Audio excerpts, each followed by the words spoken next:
2 years ago, the Vanderbilt Commodores defeated Tennessee in Knoxville 28-24, snapping a 22-year losing streak to their rivals from East Tennessee. And this afternoon, the Vanderbilt team will be facing a Tennessee team playing great football. The Volunteers completely swamped Arkansas last week in winning 34-13 here at Neyland Stadium. This afternoon, it's Tennessee and Vanderbilt coming up next. From Neyland Stadium in Knoxville, Tennessee, the Tennessee Volunteers host the Vanderbilt Commodores in a key Southeastern Conference matchup this afternoon. Hi, everybody. Welcome to Neyland Stadium in Knoxville. I'm Randy Smith, along with Norman Jordan and Pat Ryan for the broadcast of today's game. Tennessee and Vanderbilt, always a great rivalry, though Vanderbilt has not had that many wins lately. They did get one a couple of years ago, 28-24. They're looking for their second win in a row here in Knoxville. Last year, Tennessee won 39-10 against Vanderbilt. And Norman, you played in one of the last Vanderbilt wins, 1982, when they beat Tennessee. Yeah, it was a great ball game. Beat a great Tennessee team. Is, you know, if you're going to play in this league, you got to play really well, and Tennessee's always up among the best. All right, and Pat Ryan, Tennessee has a lot to be at stake for today. So does Vanderbilt. Vanderbilt's trying to get to a bowl game. Well, Vanderbilt's trying to get to a bowl game. Tennessee, everybody knows they win the last two games. They're going to go to Atlanta and play LSU. Great matchup in the secondary this afternoon. Earl Bennett for the Vanderbilt Commodores and Eric Berry. Norman, tell us about Earl Bennett. Well, what can you say about Earl Bennett? He's not even through at his third year. He's caught more passes than anybody in SEC history. He's 6'1", he's 202 pounds, 228 catches in less than 3 years. It's mind-boggling, and that's in a balanced offense. They average about 165 on rush, 165 on the catches, and Earl has just amassed a great record. And, of course, he's going to be matched up in the Tennessee secondary with Eric Berry. We knew he was a great freshman coming in here, but I don't think anybody thought he was going to be this good. Well, one of the highly recruited guys in the country came in. He's a strong safety. He's going to be one of the guys in the secondary that's going to be in charge of trying to slow Earl Bennett down. He had 4 interceptions this year, which leads the team, 207 return yards, which leads the country in return yards. He's been a real catalyst for this defense. We talked about both these teams having a lot at stake today. Vanderbilt needs to win to be bowl eligible for the first time since Norman Jordan's team took them to a bowl game in 1982. And, of course, Tennessee needs to win to stay in control of the SEC East. They need a win today and a win next week at Kentucky to go to Atlanta to the SEC championship game. And we're just about ready for the kickoff. Tennessee won the coin toss. The Volunteers have elected to receive. Game time temperature 56 degrees here at Neyland Stadium as Coach Philip Fulmer is 144-44, one of only 5 coaches in college football history with 100 wins over the 500 mark. Dennis Rogan and Lennon Creer will be back deep to receive for Tennessee. There's Bobby Johnson in his 6th season at Vanderbilt, 20-48, but that guy has done a fabulous job as the head coach of the Commodores. Bryant Honfeld will kick off for Vandy. And the ball fell off the tee. Just as everyone was excited and ready for the kick, the ball falls off the tee. There is a 17-mile-an-hour wind out of the southwest as well today.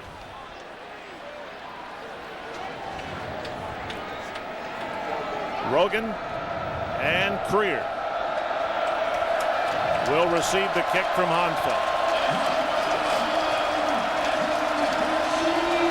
And now we're ready. There's a high end-over-end kick coming down inside the 5, taken by Rogan.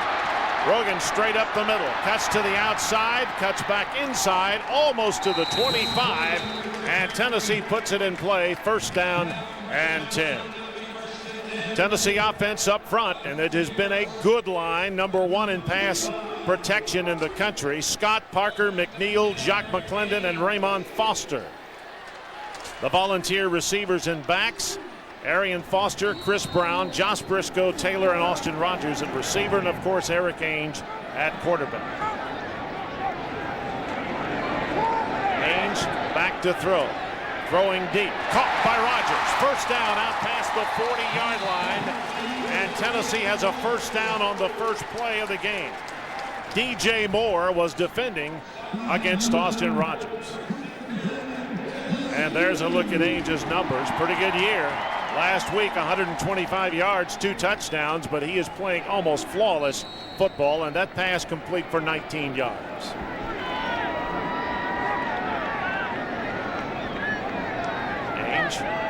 Now they call the play. Tennessee, of course, running out of the no-huddle.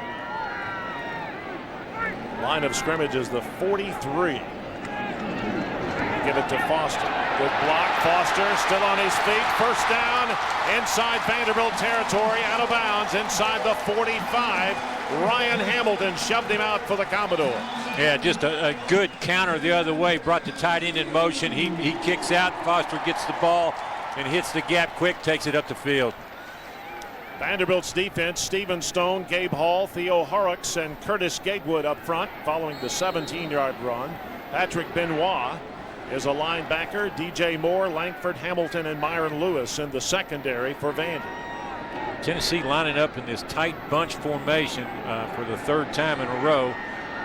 2 wide receivers and a tight end standing up on the left.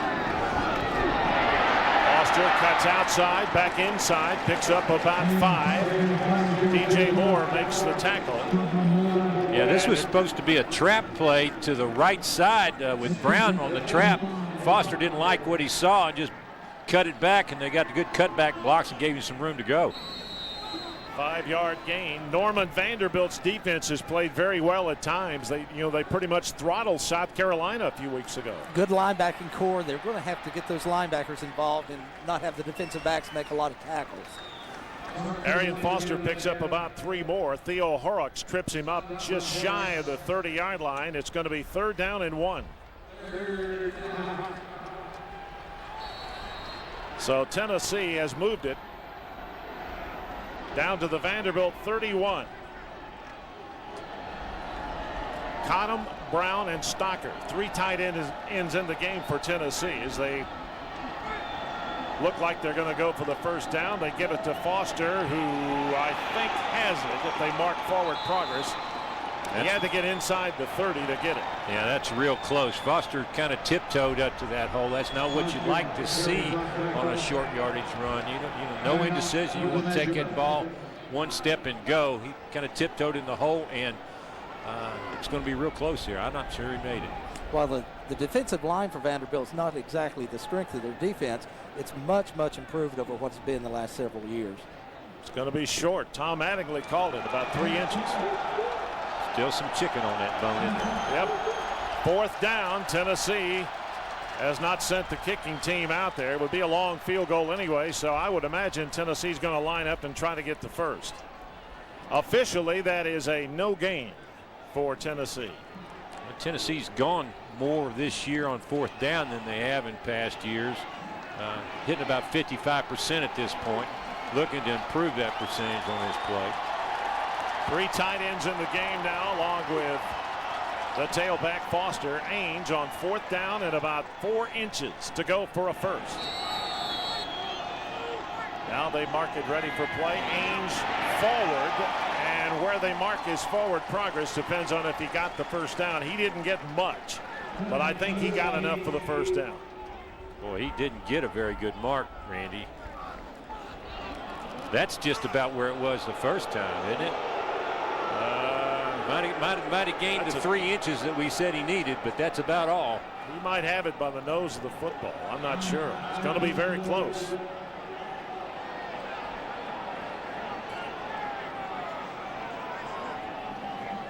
He got it. Barely, but he got it. Yeah, that's a play they've run the last 2 weeks with Ainge on the quarterback sneak, something that they were afraid to do early in the season with that broken finger. Didn't want him running the ball at all. This time, they figure he's safe enough and let him go ahead. That's the easiest play to run on that situation. Tennessee in 4th down conversions for the year, 7 out of 12. First down inside the Vanderbilt 30. Ainge play action. Good protection. Lobbing it down the middle. Incomplete. Penalty marker dropped at the 5-yard line. Lucas Taylor was there, along with several white shirts, including Myron Lewis. But let's see what the flag is about.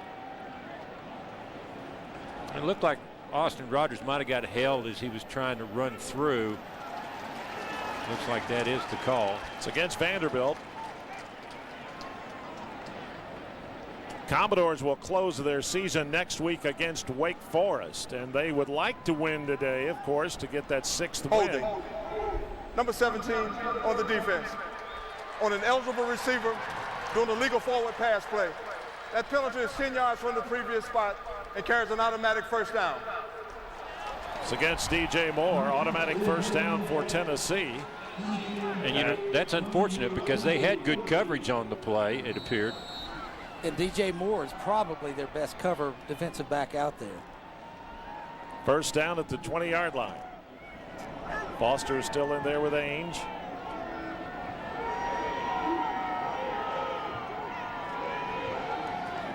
Ainge on the draw play. Big hole for Foster. He takes it to the 15. There was a huge hole, but it closed up quickly.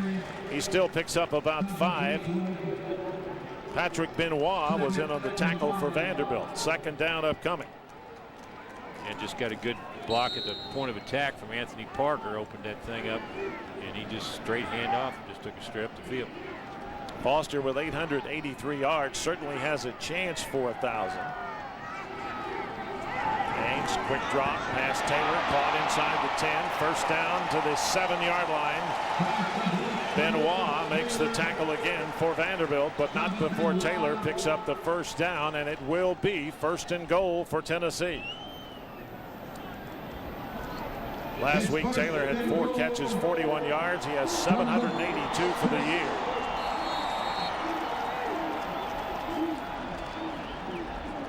Tennessee doing a good job both on the ground and mixing in the pass. Eating a lot of clock on this first drive. First down at the 7. Ainge throwing. Pass caught. Taylor. Touchdown, Tennessee. Lucas Taylor, 7 yards from Eric Ainge, and the Volunteers are on the board as they take the opening kick and drive it down the field for a touchdown. Just soft coverage on the outside by DJ Moore. He had him man-to-man out there. The simple little 5-yard out route. Moore was just late coming up on it. Phil Fulmer's getting what he wanted here. He knows that Vanderbilt doesn't play that well from behind, and he takes the opening kick and sends it down for 7 points. Daniel Lincoln will attempt the kick. Morgan Cox will snap it. Casey Woods will hold it. And it is blocked. Vanderbilt got a hand on it. 6 points, not 7 points. So Tennessee with a 6-0 lead as the extra point is blocked with 11:37 to go here in the first quarter. Let's see who got this one. No, that's just a low kick. Theo Horrocks got up there, I think.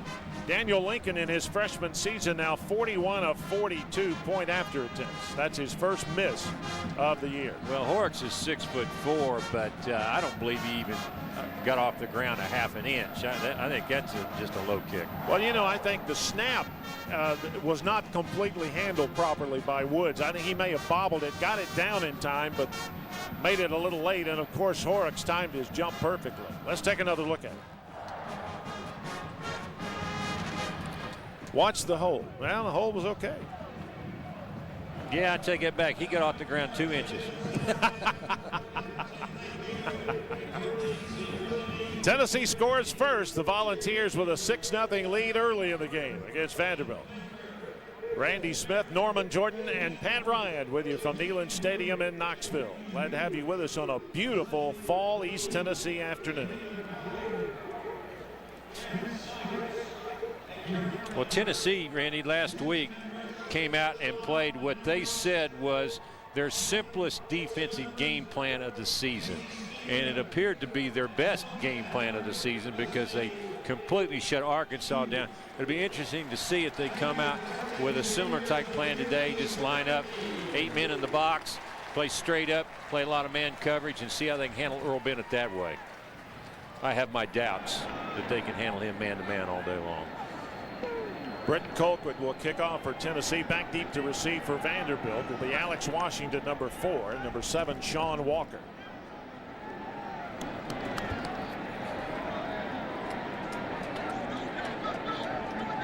Arian Foster, by the way, has moved into Tennessee's top 10 all-time rushing career list, 2,114 yards. He passes Charlie Garner, who had 2,089 yards in his career. So can the Tennessee defense do what it did last week against Arkansas, several weeks ago against Georgia? We'll see.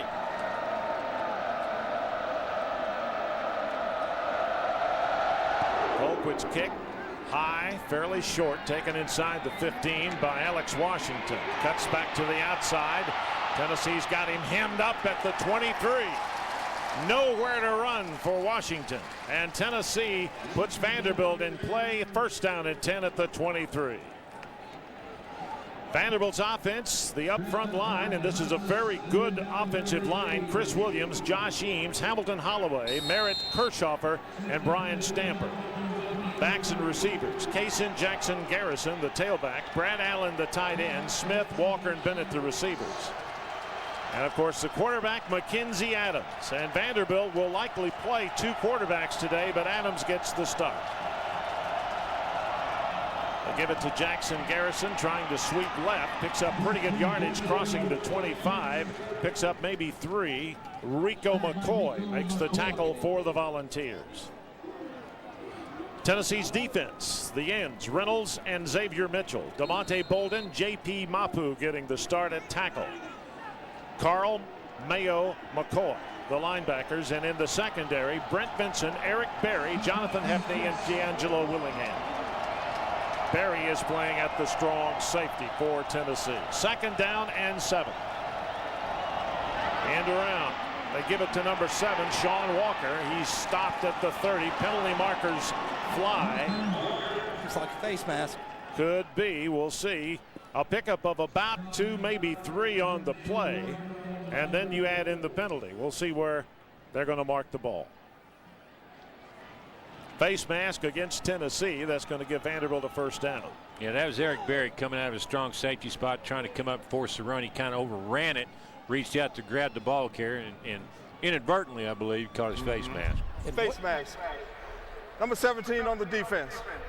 The penalty is 5 yards added to the end of the run. Result of the penalty is a first down. And you said number 17. We don't have a 17. That was Eric Berry. Right. Bobby Johnson's going to play this type of offense all day long. He's going to try to use 3 downs to get the first down and keep that Tennessee defense packed in, and then try to hit them deep. First down, Vanderbilt at the Commodore 35. Adams pass bounced, intended for Earl Bennett, incomplete. It'll be second down.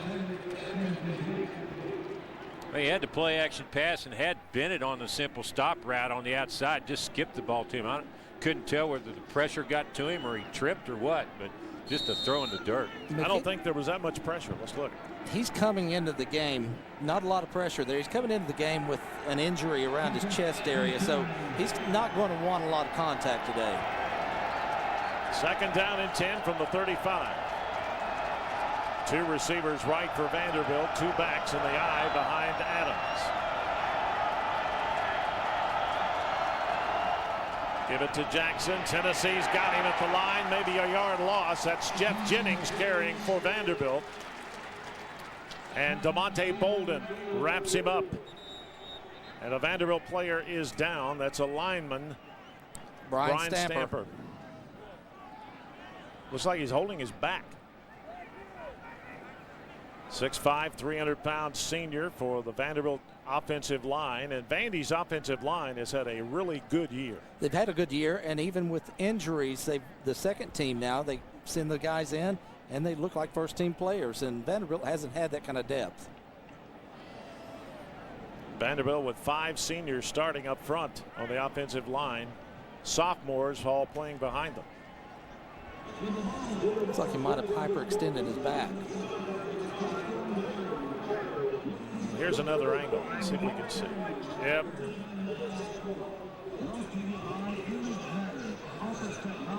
His back. He's holding his back. I think somebody might have put a knee in his back or something there on that play. Well, I'm sure it was inadvertent, you know. obviously. They don't have any rough stuff that goes on down there in those piles, you think? No, they don't do that in the SEC. Come on. Several gentlemen lined up down there. Yes, the gentleman is a kind word for those guys. Coach Bobby Johnson has done a great job at Vanderbilt. Has not won in terms of what you would consider, Norman, other schools would consider a success, but he's competitive. I mean, they're competitive in every game, and he's won 2 SEC games this year. Not seeing the blowouts that you get used to as a Vanderbilt fan and former player, but he's built a good base for this team. He's got some players that are SEC caliber. Most of the players are SEC caliber, and that's what you got to have to win in this league. Right. Well, Vanderbilt is, you're behind the 8 ball when it comes to recruiting, and you've got different, admission standards and things like that, so you have to recruit a different type of athlete, don't you, Norman? And you really got to, when you recruit, you got to recruit character. You got to find these kids that can come in there, have a couple of tough years, and still have a will to win. It doesn't hurt if they can convert on 3rd and long. It doesn't. And you've got 3rd and long here, spread formation. It appears that Bennett is lined up. Eric Berry's lined up on Earl Bennett. We'll see if he takes in man-to-man or Tennessee drops off into the zone. 3rd down, about 11 for the Commodores at their own 34. Tennessee leads at 6-0, 10-17 left in the first quarter.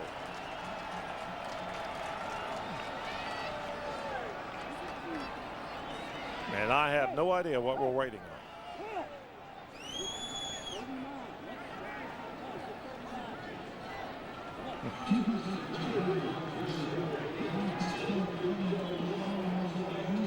Well, we're going to wait with them, I guess. There's Coach Philip Fulmer.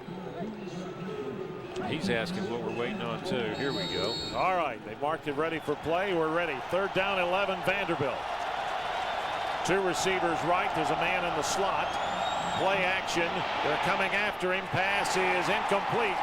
Shy of the 30-yard line, and Tennessee will force Vanderbilt to punt the ball. He was trying to get Jackson Garrison. JT Mapu putting the preheat on him. Yeah, that was a screen play to the left, trying to get the ball to Cason Jackson Garrison. Tennessee smelled it out, didn't bring a heavy rush, dropped back to cover the screen. Adams had nothing else to do but just throw it in the dirt. Brett Upson, number 39, will punt for Vanderbilt. Rogan, number 41, will stand at his 25 and receive. High, deep spiral, good kick. And the fair catch signal for and made by Rogan at the 28, and that's where Tennessee puts it in play. 1st down and 10.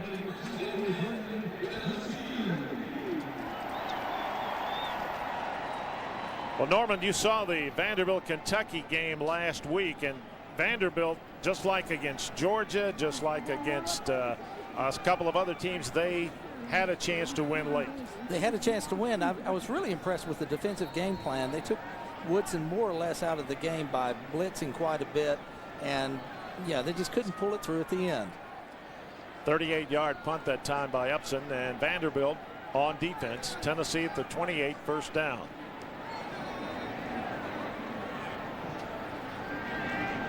Ainge, quick pass caught by Rogers out past the 30, short gain. Jonathan Goff makes the tackle for Vanderbilt. Tennessee spread 5 wide receivers, 3 to the left, 2 to the right. Usually run that little bubble screen out thing. All that is a running play from a spread formation to get your 4 or 5 yards on 1st down. They got the 4 yards, just what they wanted. Ainge so far off to a great start. 4 out of 4, 39 yards and 1 touchdown. Gain of 5 on that last play. 2nd down 5. Ainge over the middle, caught by Taylor. 1st down. Taylor crosses midfield into Vanderbilt territory. Myron Lewis made the tackle. Eric Ainge now 5 of 5 in passing, and Tennessee is at the Vanderbilt 47-yard line. Same formation, spread it all out. Brought Taylor on his crossing pattern on the weak side. Vanderbilt dropped off into the double zone back there. He just hit him in the void area behind the linebacker. And all set up by the little short screens. 20-yard completion from Ainge to Taylor. Tennessee with 2 receivers left, trips to the right. Ainge, quick one. Pass caught by Briscoe inside the 40. First down inside the 35 goes Josh Briscoe. Ryan Hamilton makes the tackle for Vanderbilt, but again, Tennessee's moving the football. You know, those little plays just break your back.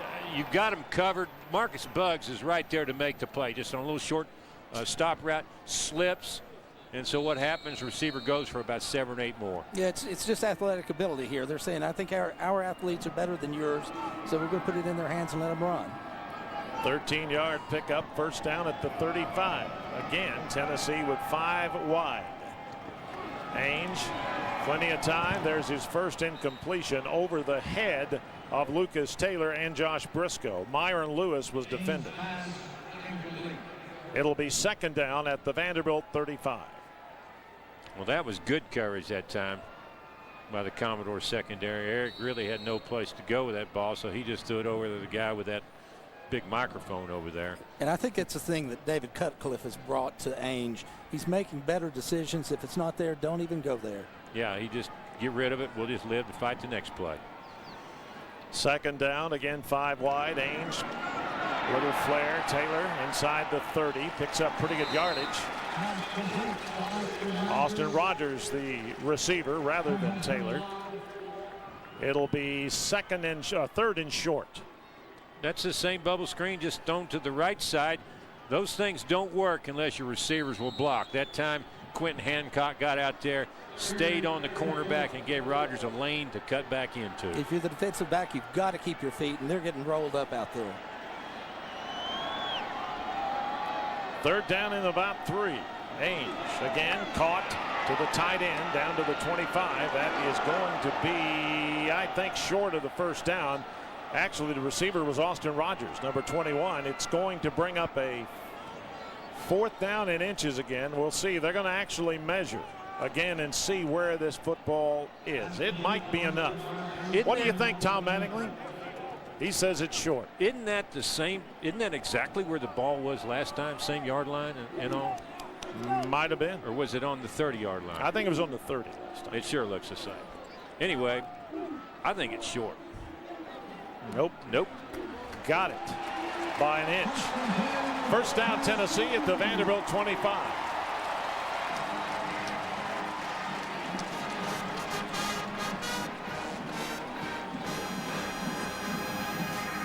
Tennessee's drive, which started at their 28 so far, has covered 43 yards in 2 minutes 22 seconds and 6 plays.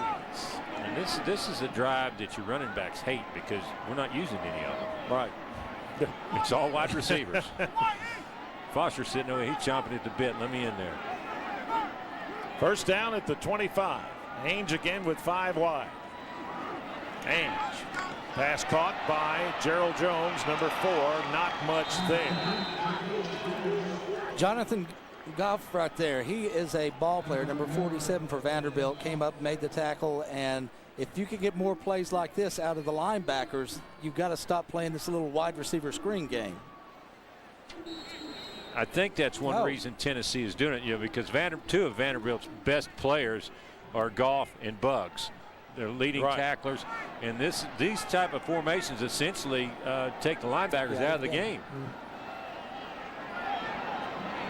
Second down, still 10. Pass incomplete. He threw it behind the intended receiver. That's Josh Briscoe, and it will bring up a 3rd down and 10 for Tennessee at the 25. Vanderbilt was bringing the blitz, bringing 2 guys from Eric's right side. He saw it. I think he just got a little too antsy with that ball, wanted to get it out too quick because he had plenty of time, and he just threw it behind Briscoe. Well, he's shown that if you're going to let him stand back there, that he's going to complete the passes. So they're going to have to bring some heat on him. Foster's back in the game for Tennessee. Again, 2 receivers left, 1 right. Ainge, Vanderbilt's blitzing. Pass is going to be incomplete, way over, out of the reach of Austin Rogers inside the 15. So Tennessee now with a 4th down and 10 at the 25 will send Daniel Lincoln back to attempt a field goal. It's a perfect illustration of what you're just talking about, Norman. He felt the heat coming from his right side, and he turns to the left and makes an errant throw out on the sideline route. A great passer. You cannot just let him sit back. You're going to have to put some pressure on him, make him throw before he's ready to throw. Daniel Lincoln, 18 field goals out of 21 attempts, including a long of 48. That was against South Carolina. This one is from 41. He gets it away. It is long enough. It hits the upright and bounces into the end zone. No good. So Vanderbilt finally stops Tennessee at the 25, and the Volunteers miss a 41-yard field goal. This is getting reminiscent of Vanderbilt last week against Kentucky. They missed 2 field goals and an extra point. And it really, it wound up being a 7-point game. It came back to bite him. Oh, yeah.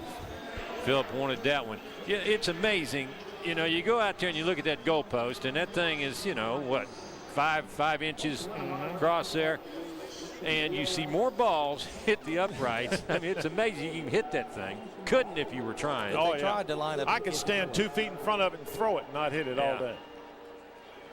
Lincoln now 18 of 22 in field goals after that miss, and Tennessee maintaining a 6-0 lead with 6:21 to go here in the first quarter. You know, this is a drive that Vanderbilt needs at this point. Didn't do much on the first drive. Tennessee went down, got the early lead. Tennessee did them a little bit of a favor there. Missed the field goal, got no points out of that. So Vanderbilt needs to answer on this drive. Well, even if Vanderbilt held them to a field goal, they're still lift. It's a big lift for Vanderbilt. They held them to a field goal, and now to have the miss, it's a huge lift. But as you say, they're going to have to come back, Pat, and they're going to have to drive and get 3 or 7 to show Tennessee we're here to play. Well, if anything, they're going to have to give their defense some rest. Yeah. You know, keep the ball for a couple drives. Now, Tennessee used a 5-wide formation most of that drive, though they ran the ball pretty effectively the first possession.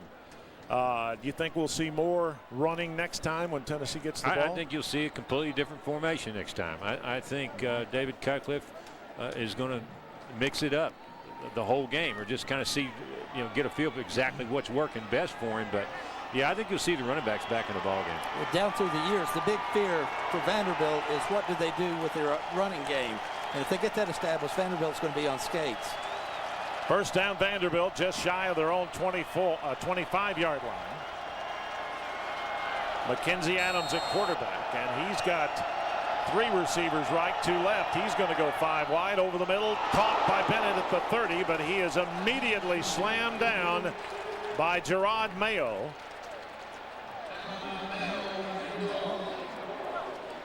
Yeah, but that's a man catch right there. There aren't many players in college football, and a handful in the pros that can make that catch and hold on to it. You know, or want to. Let's put it there, or even want to. You know, I mean, that's a man catch. You go in there, you take a lick like that, and hang on to the ball. It's impressive. Gain of 6, second down 4. They give it to Jackson Garrison, who runs. Now they blow the whistle dead. It's going to be a procedure penalty against Vanderbilt. So that one's coming back, and that'll nullify 5 of the 6 yards Bennett picked up on the catch. False start. Number 85 on the offense. The penalty is 5 yards from the previous spot. It remains second down. And the way Bobby Johnson's offense runs, they're playing, as I said earlier, they're playing 3 downs to get 10 yards. And if you throw a 5-yard penalty in there, it really kills this offense. Well, it does. I don't care what kind of offense you're running. You know, when you get second and 4, third and 3, those are manageable situations. Vanderbilt's got to get 5 or 6 yards here to have a manageable third down situation. Jackson Garrison stopped at the line of scrimmage, no gain. Tennessee was there. Gerard Mayo leading the charge against Garrison. It's going to be 3rd and long upcoming for Vandy. Well, early in any game, you watch up front and see how the big players are playing. And the linemen right now, Tennessee's not getting moved off the ball. There's nowhere for Garrison to go here. It's just nowhere at all. Or Jennings, I'm sorry.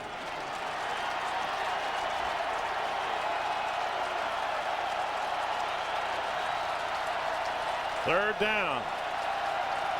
About 9. Adams back to throw. It's caught at the 30, but it's going to be way short of the first down. Justin Wheeler, the ex-wide receiver, makes the catch. It'll be 4th down upcoming for Vanderbilt. Yeah, that's good coverage by Eric Berry. We brought the extra corner blitz off Adams' right side. He saw it, but what that does, it forces that wide receiver into a short route.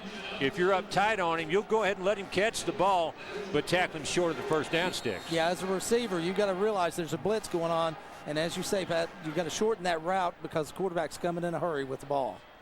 Dennis Rogan stands at his 30 as Brett Upson gets the punt away. Tennessee got awfully close to it. Fair catch at the 29 for Rogan, and that's where Tennessee puts it in play. Last time they put it in play at the 28. Almost the same spot. They'll mark it at the 29, and Tennessee gets the ball back with a 6-0 lead. 4:05 to go here in the first period. And Arian Foster is lining up behind Eric Ainge, so he is back in the ball game. The 40-yard punt that time by Upson with no return. 2 receivers left for Tennessee. And Brown and Foster's lined up in the backfield.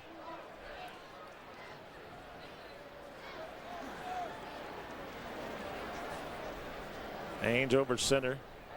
Play action, rolling left, throwing, pass caught, and then immediately falling down was Chris Brown, who lined up at the fullback spot, catches the pass for a small gain, about 2 yards. Well, Ainge ran the bootleg. He's looking downfield. He's trying to find Lucas Taylor as tight end. His last resort has come out to Brown and threw him a ball that Brown makes a heck of a catch off an easy throw, but reaching out like that caused him to slip down and essentially get nothing. 2nd down, 8. Ainge 3-step drop caught by Taylor inside the 35. Lucas Taylor with the reception. Myron Lewis the tackle for Vanderbilt. Another short gain for Tennessee, and that'll bring up a 3rd down.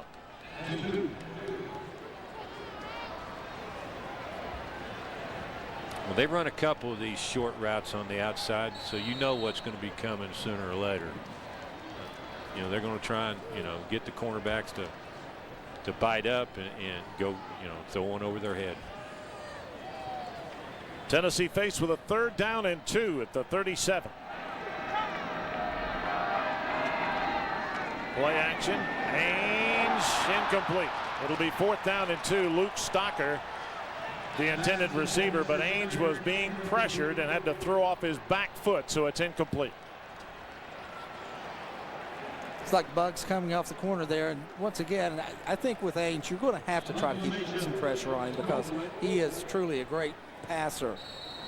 But you see exactly what happens. You get, you know, when you get on him, you know, that's a bootleg, and that's the guy you're trying to get it to, your tight end. But you've got to be able to turn your shoulders and throw that ball. Bugs was on him so fast that he really didn't have a chance to make a good throw. Right.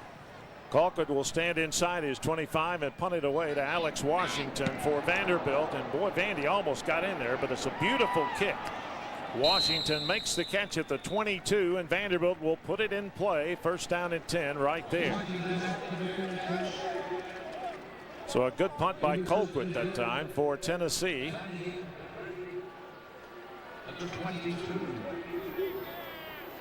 With no return for Vanderbilt, a 41-yard punt by Britton Colquitt. Vanderbilt's going to have to figure out a way to make a 1st down here.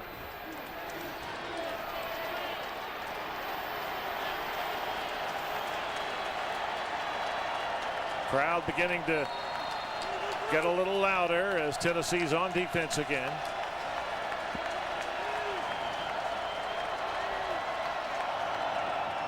They give it to Bennett, end around. Tennessee's got him stopped. They're going to get him back at the 15. Earl Bennett, and nowhere to go. Ricardo Kemp from his free safety spot. Jonathan Hefney also there, and it's a big loss for Vanderbilt. Well, Vanderbilt ran this play several times last week against Kentucky with real limited success on it. The only time that Earl had a good run was when he turned it up inside before he got around the end, and Tennessee's speed is at least equal to Kentucky. Yeah, and the thing about that play, that is a sideways running play. And, you know, against speed teams, sideways usually doesn't equate to many yards. Loss of 6, 2nd down. They give it to Jackson Garrison, who gets that yardage back plus a couple of more yards. Rico McCoy, Gerard Mayo make the tackle at the 25, and it's going to be 3rd and long for Vandy. a good run right there, but once again, you're staring at the 3rd and long. Good job of moving the defensive line off the line. Jackson Garrison just follows his guard in the center straight up through the middle. 3rd down, about 7 for Vanderbilt at the 25. Mackenzi Adams out of the shotgun. Over the middle, caught. 1st down, Vanderbilt crossing to 40. George Smith, the Z wide receiver, makes the grab, and Vandy's got a 1st down near the 40. That's just a good crossing route. Tennessee lined up and showed a deep zone, and then came back into a man coverage. George Smith just lost Vincent on the in route. Smith, and Adams put it right on the money. Yeah, Smith ran a good route right there, but you'll notice Tennessee's linebackers didn't get depth right there, so he had a good soft area to follow into. 2nd 1st down for Vanderbilt after the 16-yard gain. Adams pitches back to Garrison. Actually, this is Jennings. Jennings for a short gain out near the 45. Gerard Mayo makes the tackle for Tennessee, and Jeff Jennings picks up about 4. And that little option play when Jay Cutler was quarterback for Vanderbilt was very successful for him. But you've got a smaller quarterback here with Mackenzi Adams, and you've got an injured quarterback, so I wouldn't expect to see that a whole lot today. Yeah, I was kind of surprised to see it that time. I mean, 4 yards is a heck of a price to pay for putting your quarterback out of the game. He took a pretty good shot. Tennessee's coming with a blitz. They give it inside to Jackson Garrison. 1st down as he crosses midfield. Robert Ayers makes the tackle on Kason Jackson Garrison, and it's a 1st down for Vanderbilt. They found a little something there in the middle, a little soft spot. There's been 2 or 3 good runs just straight up the middle of the field. Vanderbilt's got a big, experienced offensive line. These guys have had a lot of starts together, and they do have some size. So when they get moving you off the ball, I don't know what you can do about it. Just when you think that Vanderbilt won't have a running game, all of a sudden they'll surprise you, and it changes the dynamic of the football game. Oh, anytime you can run the football, and if you can't run the football against Tennessee, they'll bury you today, because they'll start bringing some pressure, and Adams will not have a chance to throw the football. You've got to be able to mix in some run to even have a chance. As the end of the 1st quarter, Tennessee leading at 6-0 as the Volunteers scored on their 1st possession. One other score of interest we can pass along to you. Kentucky is leading Georgia 10-7 in the 2nd quarter down in Athens. You know, some of my friends in the media and I were talking about Tennessee needs to beat Vanderbilt, needs to beat Kentucky. Down through over the last 22 years, the record against those 2 teams for Tennessee is an amazing 46-2. And everybody says, well, we're going to go to the championship game. Well, this is not your average year. These are not the same Vanderbilt Kentucky teams. Both these teams are pretty good, and they're competitive. Very competitive.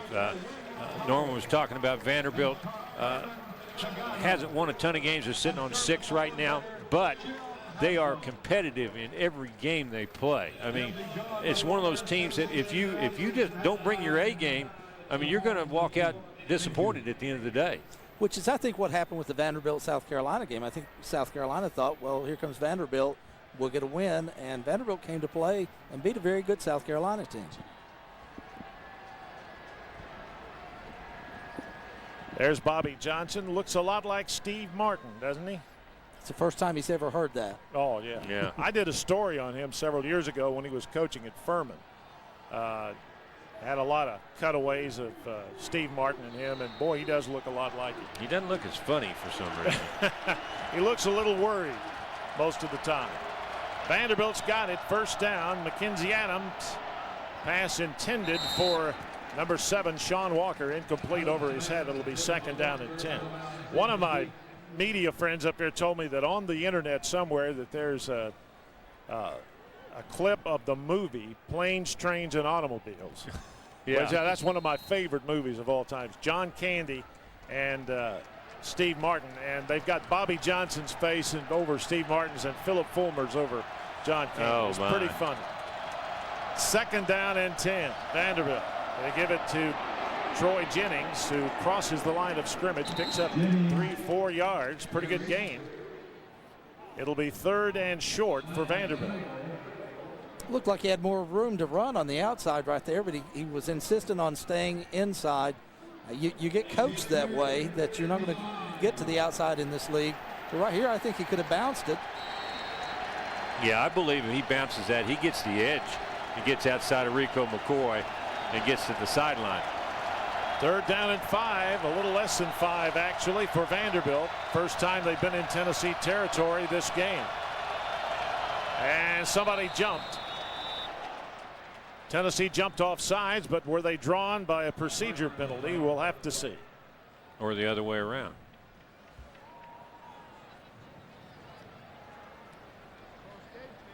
Thought I saw movement out of the right side of Vanderbilt's line.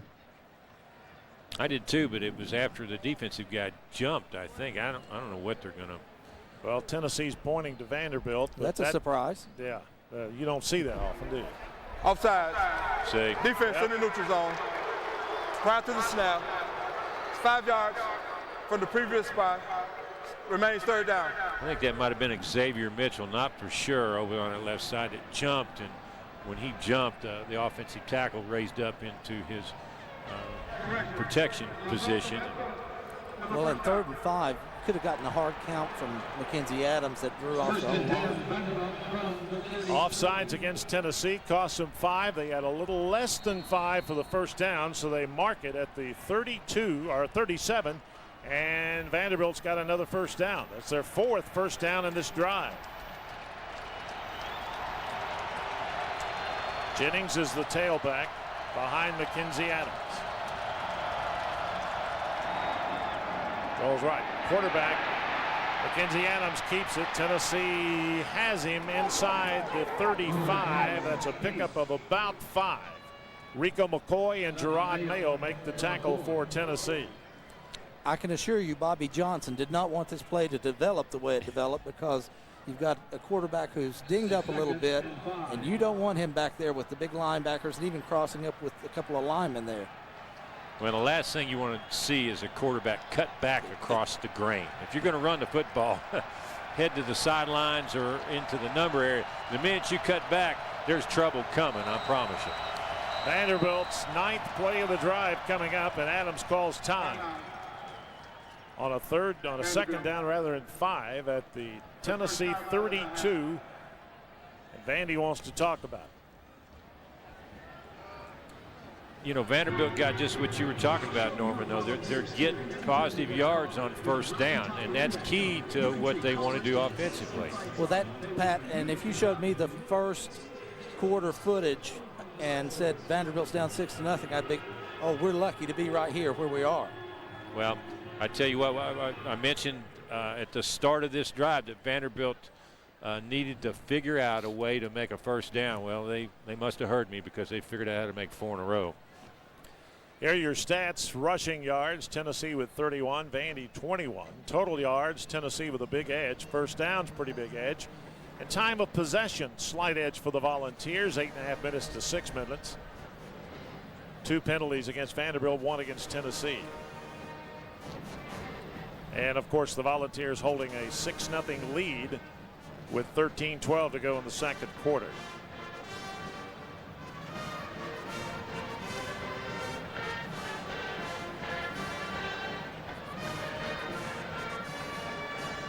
Georgia has taken the lead over Kentucky 14-10, 7 minutes in the 3rd, and Ohio State is up on Michigan 14-3 with 14 minutes left in the game.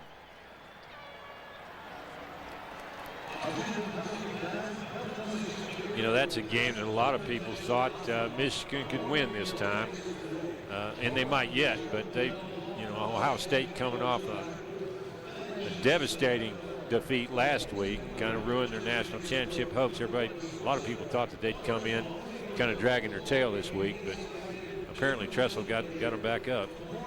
Well, you have to believe that they've still got an outside shot at making the championship game. Outside. Outside, Yeah. yes.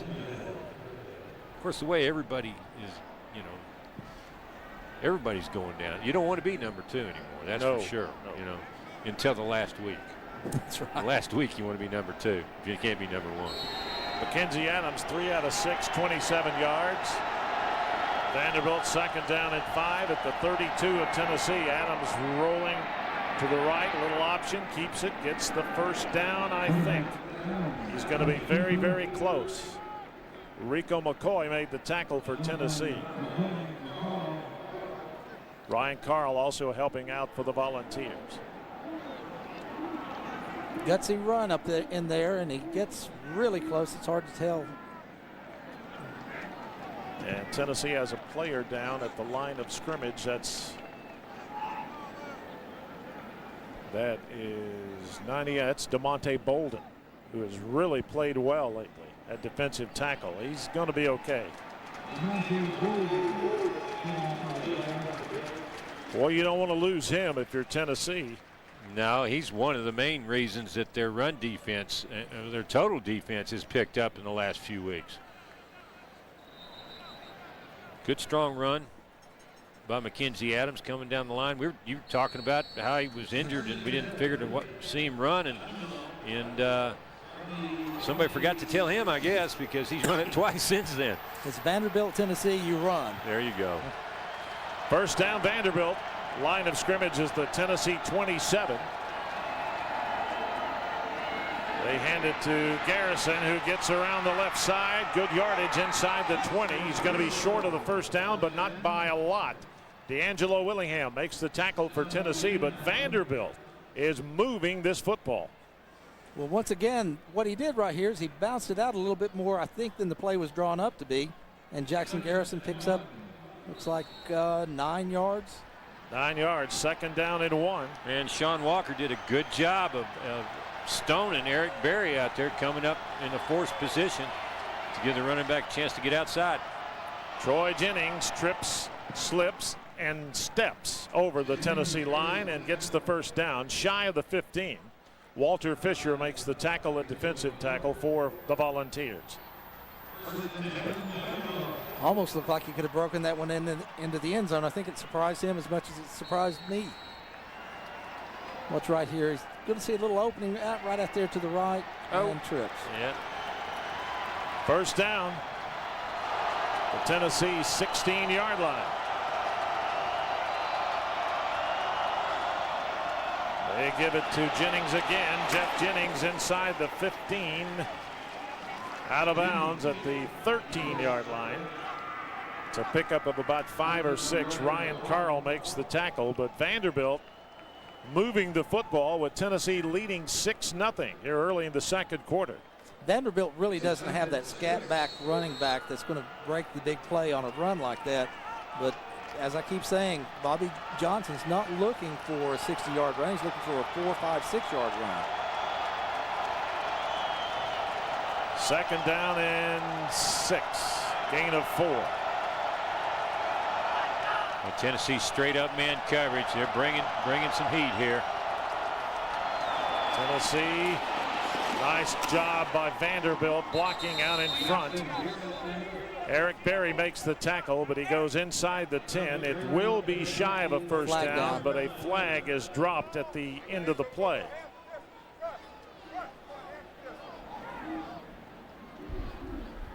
Face mask. Number 14 on the defense. The penalty is half the distance to the goal. The result of the penalty is a first down. That's the second face mask against Eric Berry today. Let's look. There it is right there. Incidentally, he let go as soon as it happened, but still first down for Vanderbilt. Can't touch that face mask. Vandy's getting some. The key to the last couple of runs for Vandy is they're getting great blocking out of their 2 tight ends. Brad Allen and Jake Bradford doing a good job on the defensive ends, holding their position and hooking them and giving the running back a chance to get out on the corner. There was a lot of orange momentum coming from the defense, but still, like you say, great blocks in the corner. 14th play of the drive coming up. Adams rolling deep right, throwing back to the left. He's got a man. Touchdown, Vanderbilt. No, he dropped it. He dropped it. He dropped the football. The official signaled the touchdown, but he did not have control. It just took too long to get there. It had too long to think about catching that pass. Jake Bradford or number 82, that's Justin Green. Let's see. Justin Green was bobbling the football, and really a great job defensively by Vanderbilt after the ball touched the receiver to get him out of bounds before he caught it. Well, Robert Ayers, defensive end.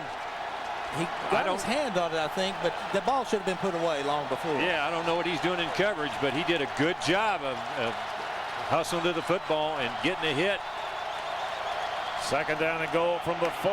Jackson stopped at the 3. He might have gotten a yard, maybe a foot. That was the Vanderbilt tailback stopped by Rico McCoy, and that was Jeff Jennings, not Garrison. Yeah, they're roommates. Great tackle up front. Tennessee doing a great job stonewalling them here. Third and goal from the 3.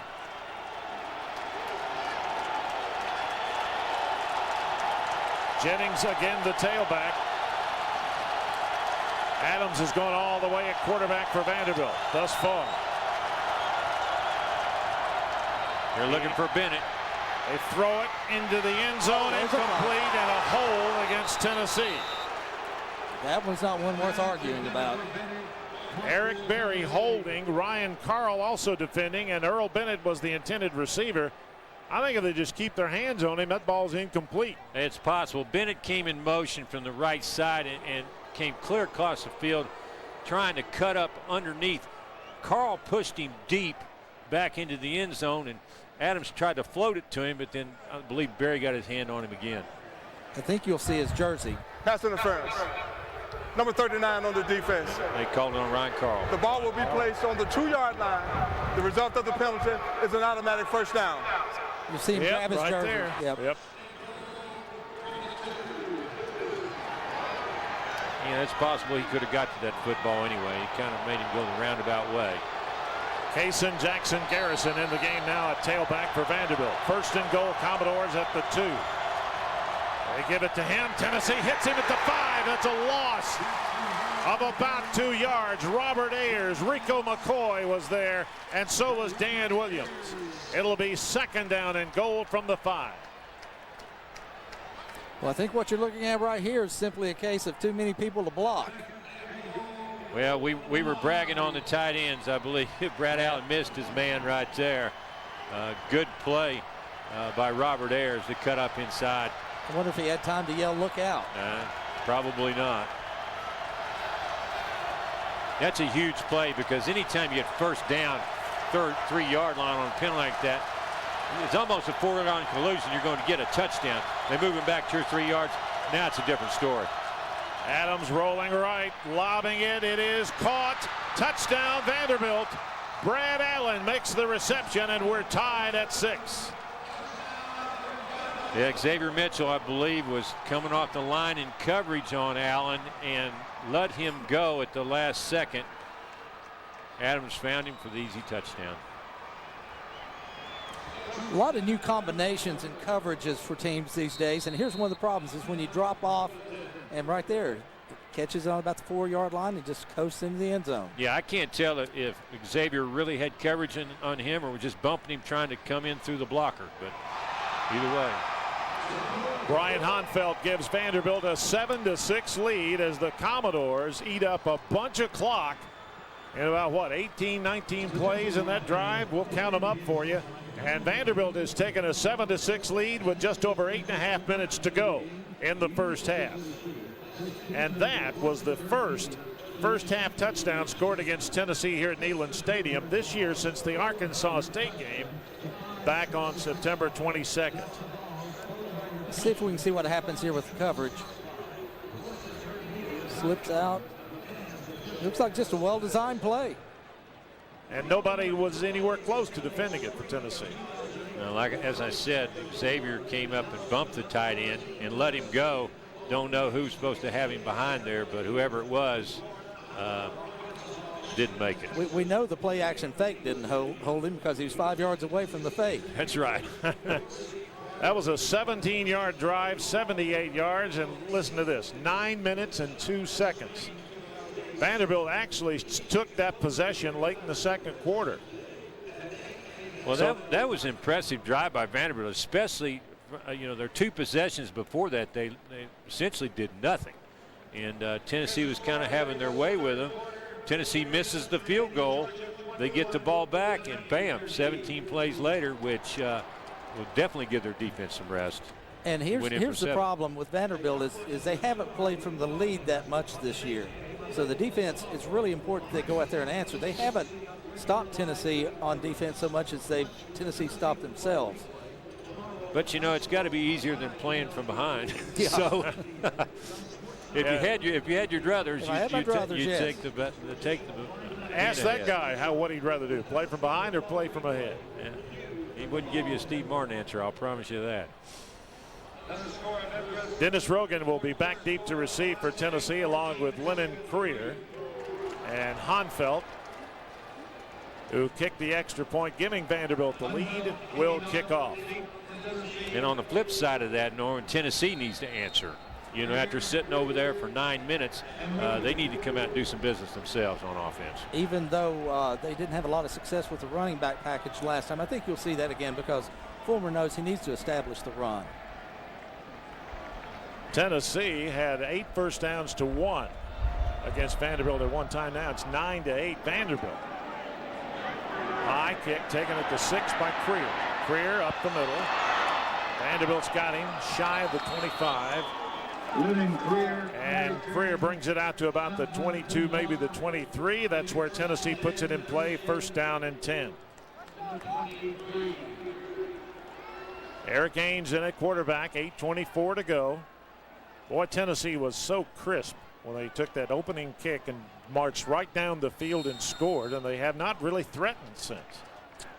Well, Vanderbilt came with a series of pressure packages and forced Eric to make some quicker throws than he had to make in the first couple of series, and consequently got him off the field.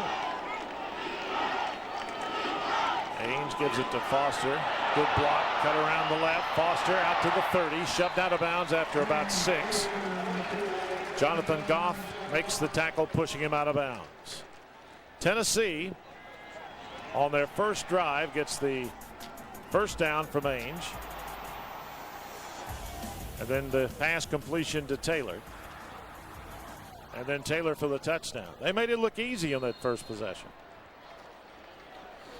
Second down and 3. They run it straight ahead. First down, crossing the 35, goes Foster. Marcus Buggs and Jonathan Goff make the tackle for Vanderbilt. Arian Foster having a great year. Is lined up to get over 1,000 yards. Has 7 carries and 43 today. First down, Tennessee at the 35. Play action, Ainge. Way over the head of Rogers. Incomplete. It'll be second down and 10. That wasn't only over, but way inside. That was, I don't know what happened with that throw. That was a very poor throw. Play action. He's got Rogers out in the flat. All you got to do is flip it out there to him, and that was not even close. Second down and 10. Tennessee at the Volunteer 35. 11 out of 16, 89 yards for Ainge today. They give it to Foster, who is stopped, cuts back inside, gets good yardage, crossing to 40. I tell you what, Arian Foster with good second and third effort picks up a decent run for the Volunteers. Stephen Stone tackles him for Vanderbilt. Well, Vandy was in good position initially, making Foster stutter and move around. But the problem is they don't have anybody come and seal the deal. Give Foster a chance to put on one more move and pick up his 4 or 5 yards. Third down, a little over 5 to go, just shy of the 40-yard line. Clock moving, 7:12 to go first half. Vanderbilt leading it 7-6.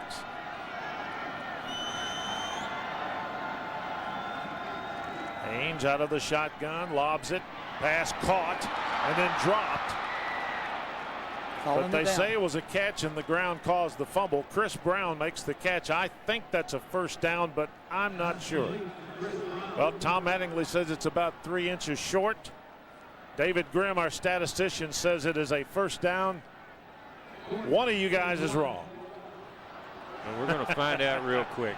That should have been a first down. That's another poor throw by Eric Ainge. I think what's happened is Vanderbilt's gotten him out of his rhythm. He was in a great rhythm early on. It is short. Mattingly is right. Grimm is wrong. We keeping score in here? Yeah. Okay. And you can't rescind your vote. I'm sorry. So it's going to be third down or fourth down and inches at the 45. Tennessee went for it last time, needed 3, gained 4 inches, and got the first down. Obviously they're going to go for it again. A little different situation here, though, because they're backed up in their own territory. It is, but last week they did the same thing against Arkansas. First drive of the ball game went for 1. Well, they got to get 2 inches right here. That's it. It's possible they could try and pull Vanderbilt off sides with a hard count. If not, call a timeout and punt.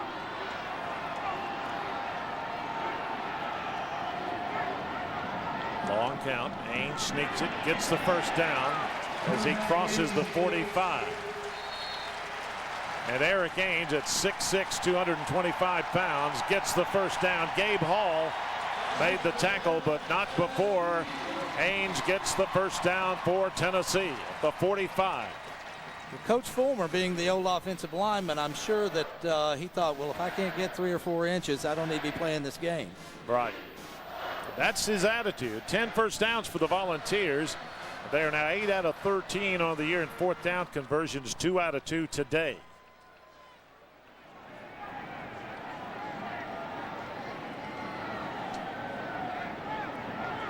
Ainge calling the play out of the no huddle, under 6.5 minutes to go first half.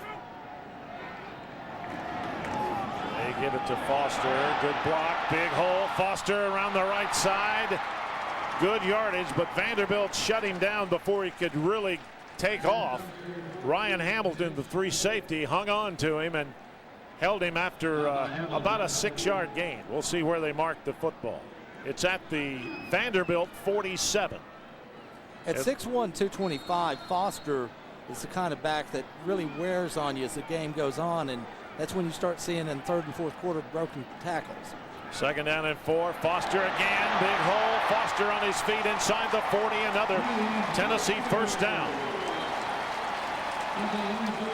Yeah, that was a huge hole on the left side. You didn't have to do much faking or juking around to find this one. It's sitting there right in front of you and takes it straight up the field. Rashad Langford made the tackle. Montario Hardesty's in at tailback for Tennessee, as Foster will get a breather. 10 carries, 64 yards. Play action. Ainge incomplete. Intended for the tight end, Luke Stocker. And it will be second down. That play was very well covered. DJ Moore had the coverage on Stocker. That's Brad Cottam. Or Brad Cottam, which is a huge target. But he's very well covered. Eric just threw it high and over his head. I don't believe if the ball would have been down, he would have had a chance to catch it anyway because of the coverage. I think he was feeling pressure coming in from behind right there, and as quarterback, Pat, you just feel the pressure. You don't always see it. Oh, that is a fact. 10th play of the drive coming up. Second down and 10 from the Vanderbilt 42.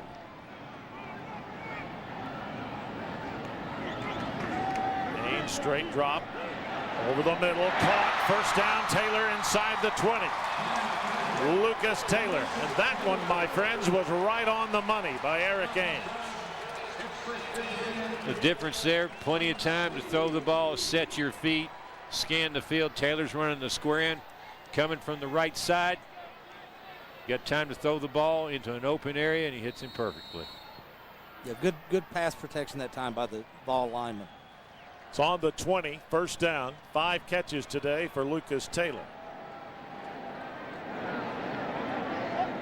Clock moving, 5:04 to go first half. Tennessee trailing Vanderbilt 7-6.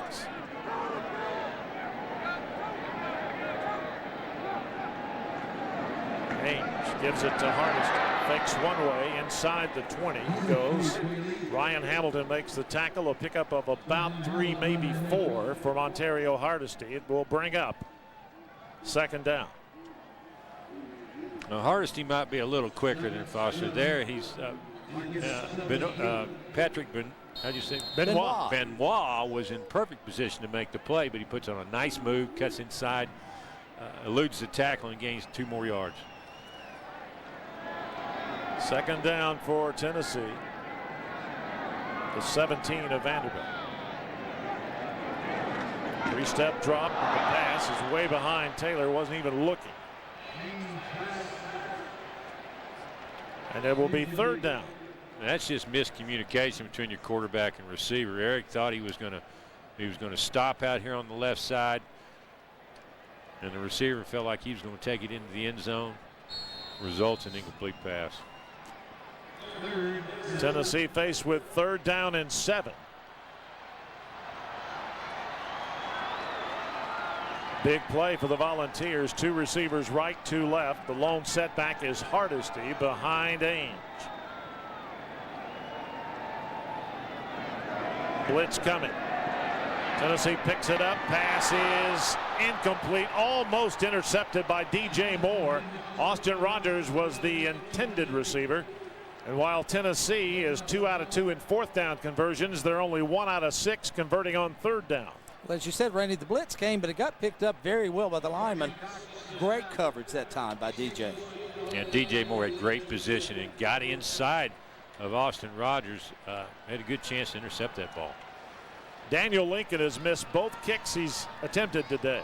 He had an extra point blocked and a field goal missed earlier. This one is from 33 yards with an angle to the right. Kick is away, and this one is good, and Tennessee has regained the lead 9-7 with exactly 4 minutes to go in the first half. Well, Tennessee answered, not the answer they wanted, but they did get 3 points out of that trip down the field. And, you know, Eric Ainge started off blistering with passes, but Norman, you mentioned something about him getting out of rhythm. He's been way off on a lot of his passes. I think he was sitting back there in that first drive and really the second drive and just all the time in the world letting all the plays develop. And then when Vanderbilt started blitzing, then all of a sudden his feet start chopping a little bit and having to get rid of it before he was ready. And they're throwing a lot of more, you know, early on, a lot of things were quick. You know, he caught it, got it out, hit somebody short, rhythm passes.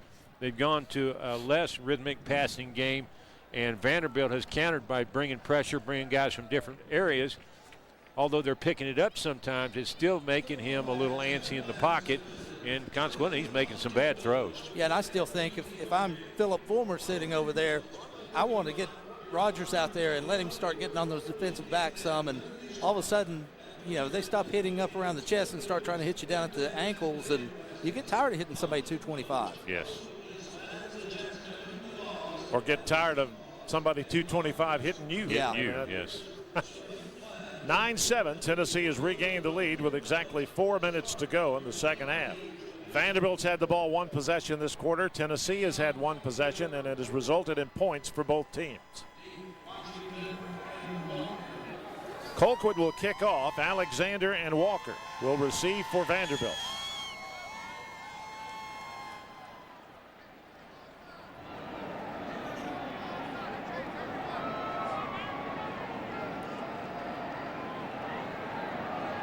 Pretty good crowd on hand today, and it is clouded up.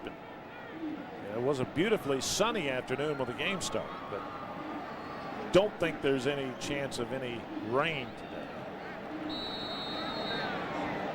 Well, what started out as a really cold morning has turned out to be a pretty nice day. All right. These November Vanderbilt Tennessee games, you don't know what to expect, but you can usually know you need a top coat. Yeah, normally do. It was a lot colder last year in Nashville than this. Warmed up as the game progressed, though, for the Volunteers. Yes, it did. Vanderbilt kind of mailed the second half end of that game last year. Colquitt will kick it. It will be taken inside the 5 by Sean Walker. Walker is dropped shy of the 25, and Vanderbilt will put it in play about where they put it last time. It took 9 minutes off the clock, drove in for a score. Looks like Walker's down. LaMarcus Thompson made the tackle, and Sean Walker's not getting up. Not yet. And Walker's your third receiver in your lineup, you know, of a team that plays a lot of 3 wide receiver sets. So 21-yard return that time as Walker, watch his leg on the tackle. It's kind of twisted out of the, I don't think he broke anything, but he's twisted something, right? Yeah. Yeah, right there, his right knee. Ligaments a lot of time when that happens. Oh, yeah. So while we have the injury timeout, and he's going to try to get up and walk. Sean Walker, 6 foot 180 junior for Vanderbilt. Gets a nice hand from the crowd here at Neyland Stadium. Doesn't look like any permanent damage. No, he'll probably be back in the game today. Yeah, in these games there are a lot of injuries that you get where it's just incredibly painful, but you're not really injured. You're hurt, and you can go sit out a few plays and come back in the game. Kaysen Jackson Garrison in at tailback. The quarterback is Mackenzie. He's gone all the way for Vanderbilt thus far.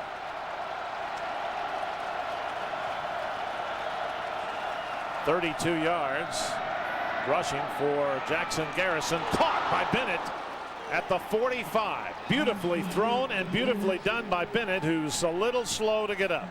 Yeah, he took a shot in the back right there. Beautifully thrown ball right here by Adams. Well, the 2 guys we talked about at the top of the show, Earl Bennett, Vandy's wide receiver star, and Eric Berry collided right there. Berry came in and caught him way up in the air and put a heck of a shot right in the back.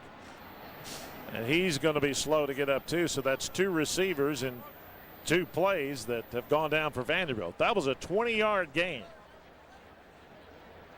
Shows you how tough he is. I mean, to take a shot where you're hurt enough to have to come out of the game, but hold on to the football. And that's the most important part. Yeah. Hanging on to the football, because it doesn't do any good. You know, if you're going to get hurt, you might as well hang on to the football. But that's the second tough catch he's made today. Well, he's got 2 receptions, and both of them he's earned, buddy, I tell you. 38 yards in reception yardage for Bennett and 2 catches, and they're helping him up. I think he's like Sean Walker. I think he's going to be okay. He's going to have to shake the cobwebs out for a while.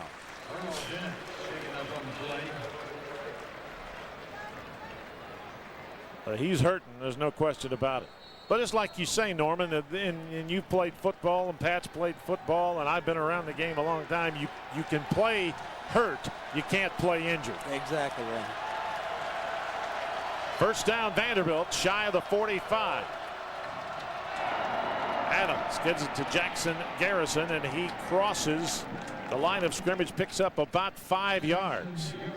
Wes Brown makes the tackle for Tennessee. It's going to be second down and about 5, maybe 4. And the fake right there helped that play a lot. The misdirection helped keep the linebackers backed up just a little bit, and Vanderbilt can live with a 3, 4, 5 yard gain on first down.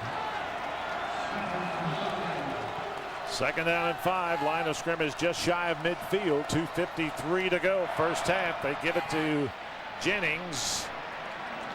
Crosses the line of scrimmage, picks up a couple, but it's going to be third down and about 2 or 3. Ryan Carl and Dan Williams make the tackle. And not much there. Daniel Williams did a good job, as did the rest of the defensive line, of just stringing this thing out, giving the linebackers a chance to come up to make a play. JT Mapu got in there at the end.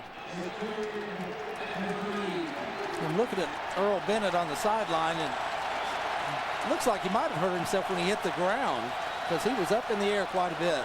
3 receivers right, 1 left for Vandy. Third down and 3. Adams out of the shotgun, gets it across the middle. It's caught inside the Tennessee 40. Justin Wheeler makes the grab, and it's a big one for Vanderbilt. If they can keep enough receivers in the game, plays like this will help Vanderbilt a lot, but they're really taking some shots in there. I took it. Rico McCoy gave him a good shot when he caught the ball. You know Vanderbilt's probably going to come underneath. All they needed was 3 yards. Ryan Carl had good position in the coverage, released him into McCoy's zone, and Rico was late getting there. 12-yard gain. They give it to the tailback, and not much there. He does break away, and he's coming around the right side down to the 30. Jackson Garrison turned what was starting out to be a no gain into about a 7 or 8 yard pickup. Jonathan Hefney had the touchdown saving tackle, and he's a little shaken up. Great second effort right here. Nowhere to go there. Stopped right there, keeps his feet, keeps his mind clear, and good tackle right there too. They give him 6, 2nd and 4. Pass caught, first down Vanderbilt inside the Tennessee 25. Brad Allen, the tight end, and Vandy's moving again. Rico McCoy there defending for Tennessee. Well, they're moving again, and they're eating up all the time that was left in the half. Started out with 4 minutes at this drive. Now you're down to 1:12. Vanderbilt, score or not, is not going to leave enough time on the clock for Tennessee to do anything with it. And Allen, a good big target right there. Nice pass, and gets it out of bounds. Or didn't. The clock's still running. I'm sorry. 2 receivers right, 2 left for Vandy. Lone setback is Jackson Garrison. They give it to him. He tiptoes his way inside the 20. Picks up about 3. Xavier Mitchell makes the tackle for Tennessee. It brings up a 2nd down, and the clock is moving under a minute. Now Vanderbilt has called a timeout with 53 seconds to go.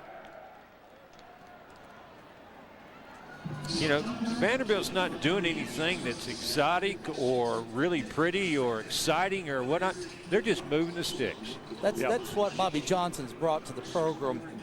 Look, guys, it's not about the trick play, and it's not about having a greater offense. It's about having the execution of the plays that we've got. Well, they're doing a great job in the last 2 series of executing those plays because they've essentially eaten up. The last drive was over 9 minutes, and this one is over 3 minutes.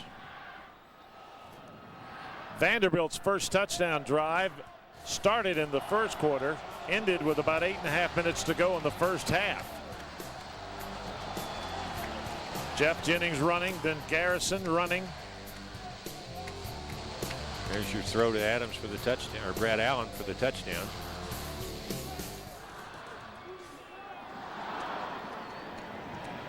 There's Earl Bennett, who's going to the locker room early. Going to start some treatments. I would say heat, maybe. I'm not sure. He's on the sideline, trying to walk it off. Vanderbilt's got it 2nd down and 8 after a 2-yard pickup. Tennessee needs to buckle down and stop them here. Vanderbilt would love to get in the end zone right before the half. Adams out of the shotgun, wide open. Jennings, touchdown Vanderbilt. Jeff Jennings over the middle. Nobody within 10 yards of him, and Vanderbilt has regained the lead. 19 yards from Mackenzi Adams to Jeff Jennings. See how he gets open here. Well, I believe you get a safety blitz, and the safety didn't blitz, but what they did blitz, and Jennings just faked the pickup and just took off. You expect your running back to pick up the blitzer there, but he just let him go and went straight up the field. Onfeld with the extra point. Vanderbilt has a 5-point lead, 14-9 over Tennessee with 47 seconds left in the first half. 8 plays, 76 yards, a little over 3 minutes on the drive. You know, I'm mistaken. That's just a bust. He just ran straight down the field. That's like I said earlier. When you get into this, you've got him, I've got him, it gets tough. It makes it hard for quarterbacks to read, but it also makes it tough for the defensive backs to know who has him where. Well, Tennessee's gone through some of that this year, playing the two or three young guys in the secondary that, you know, are learning as they go. When you're switching things and see different formations and different calls, you have busts at times. Vanderbilt watched Tennessee take the opening kick, drive right down the field and score, and Tennessee has not come close to finding the end zone since. 8 plays, 76 yards. The touchdown scored by Jeff Jennings, 19 yards from Mackenzi Adams. Now Dennis Rogan will stand back with Lennon Creer for Tennessee as Honfeld will kick off for Vanderbilt.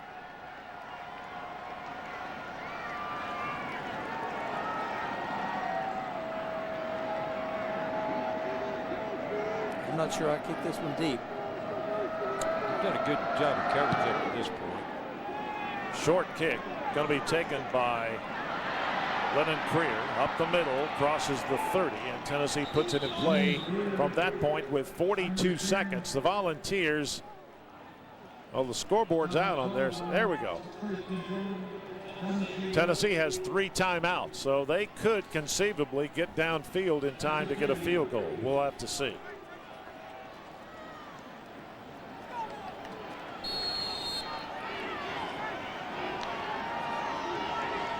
$15-yard return by Creer. First down, Tennessee at the 30-yard line. Play action, Ainge in trouble. Everybody's covered. He tries to hit his tight end. That's a lateral. That's a lateral. Calling it a lateral. Oh my goodness.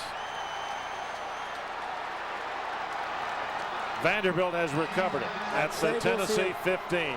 I'd look for a review right here. Oh, you're going to get a review. I still think it's going to stand, though, is Tennessee's problem. Eric couldn't find anybody to throw to, and at the last second decided to flip it out left to his running back. And from my angle, it looked like it was backwards. Well, he steps up, steps to the side. I don't know, guys. I don't know if there's. Well, he hits him in the back shoulder. Yeah, is the right the only. shoulder. Is the only. Here's a better view.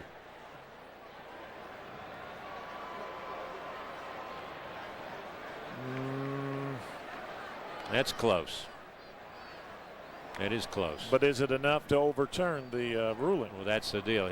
It's already been ruled a lateral, so we're going to have to see something definitive to show us that it's not. And I don't know what kind of angles they've got to look at. Field is confirmed. It was a backwards pass. Recovered by Vanderbilt. First down. That little section of Vanderbilt faithful just got real happy. Well, it happened right down there in front of them. Yeah. Well, Tennessee needs a stand here.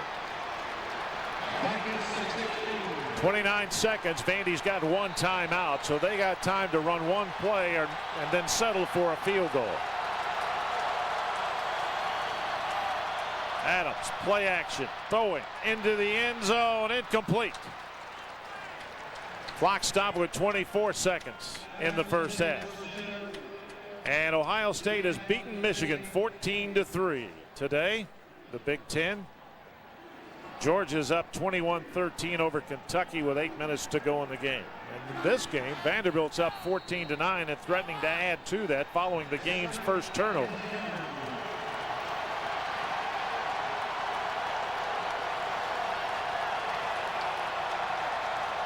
And Bennett's back in the ball game.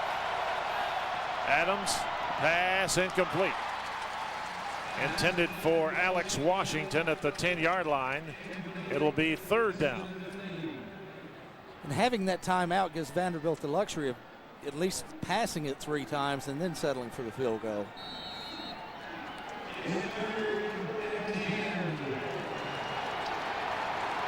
"20 seconds to go. Vanderbilt still with 1 timeout. And they've run 2 plays, incomplete passes in 9 seconds.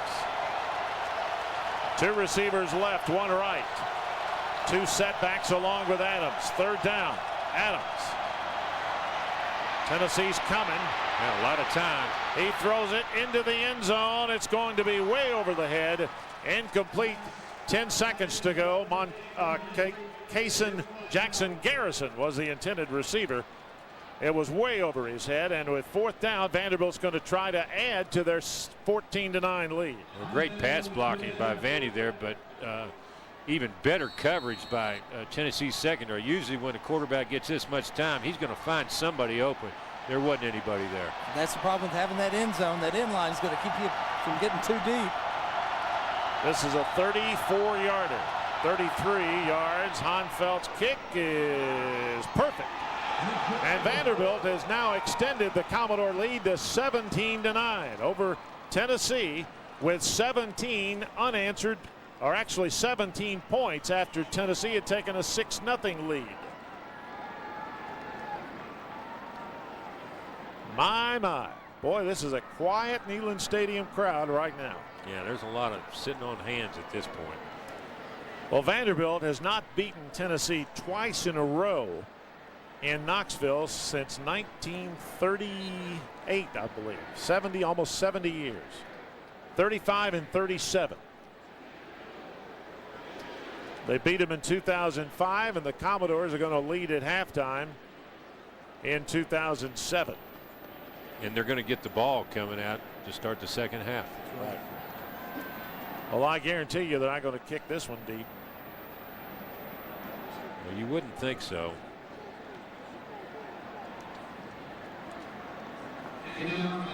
Freer and Rogan back deep for Tennessee again. Hanfeld will kick off for Vanderbilt. I believe I'd have to let one of the fullbacks or linebackers try to field this ball. Yeah, you don't think they're going to outrun you to catch it. So you can drag them down before they get to the checkerboard. They might score Sunday. Yeah.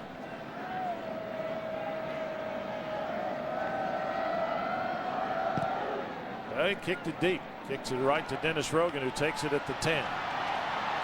Rogan still on his feet. Rogan breaks free, crosses the 50, and that'll be the end of the first half. Dennis Rogan was just a step away from running that one all the way back. But a first half has come to a close here at Neyland Stadium in Knoxville, and Vanderbilt leads Tennessee 17-9. That officially was a 41-yard kick return by Dennis Rogan. Well, Tennessee took the opening kickoff, drove right down the field, scored the touchdown, had the extra point blocked. And then every other possession for Tennessee the rest of the way resulted in one field goal. Vanderbilt struggled in the beginning, but they have scored on 3 straight possessions. You know, it flip-flopped. Tennessee came out, looked like they were really in control of the game, and we're going to take it over. And all of a sudden, they missed the field goal, and it flip-flopped. Vanderbilt got the ball, and from then on, they've been in control. The psychology of a missed extra point. I mean, it's the easiest play in football, and you don't execute it. It affects you as a team, and then you come back and hit the crossbar. It makes you psychologically think maybe we don't have it going today. Yeah. Well, a couple of years ago when Vanderbilt won here in Knoxville, Tennessee was not a really good football team, and Vanderbilt had Jay Cutler, arguably one of the top 5 quarterbacks to ever play in the SEC. He's now the starting quarterback for the Denver Broncos. Mackenzi Adams is no Jay Cutler, but he's getting the job done right now. He's got a better supporting cast, I think, than Jay had. The line certainly playing well today, and I think the defensive line makes a big difference for Vanderbilt. So Vanderbilt has a 17-9 lead over Tennessee here at halftime at Neyland Stadium in Knoxville. There are some really special players on the field today for both teams. We've been talking about them. For Vanderbilt, junior Earl Bennett setting records as a wide receiver. Bennett has a couple of catches today. For Tennessee, a couple of seniors have helped mold the teams that they play on. And I'm talking about Inky Johnson and Ryan Carl. They both contributed in their own individual ways. Now here's a look at all 3 of these very special athletes.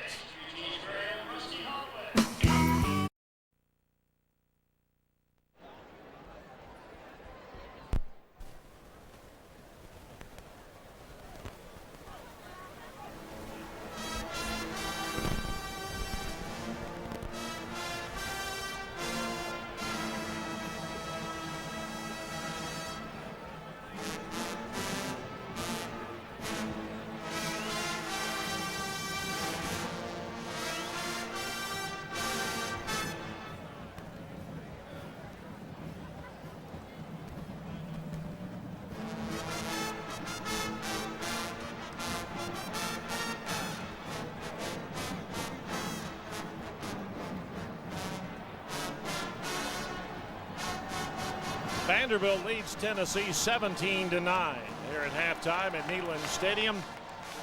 And let's take a look at some highlights, guys, of the first half. Not that many, but some good scoring play. Now here's Aaron Foster getting to the outside on one of his better runs of the half. Eric Ainge, short touchdown pass to Lucas Taylor in the right corner. And here's the first field goal that is missed, blocked up the middle. And here comes the doink off the right upright. And after this, Vanderbilt caught fire. Yeah, they did. Norman? Right here, you've got number 21, Jeff Jennings, with the run, and then a pass out in the flat to Allen for the touchdown. Right here, Earl Bennett coming across the middle, takes a vicious shot. Looks like he got hurt when he hit the ground there, and then once again to Jennings for the touchdown. And there's the lateral and field goal.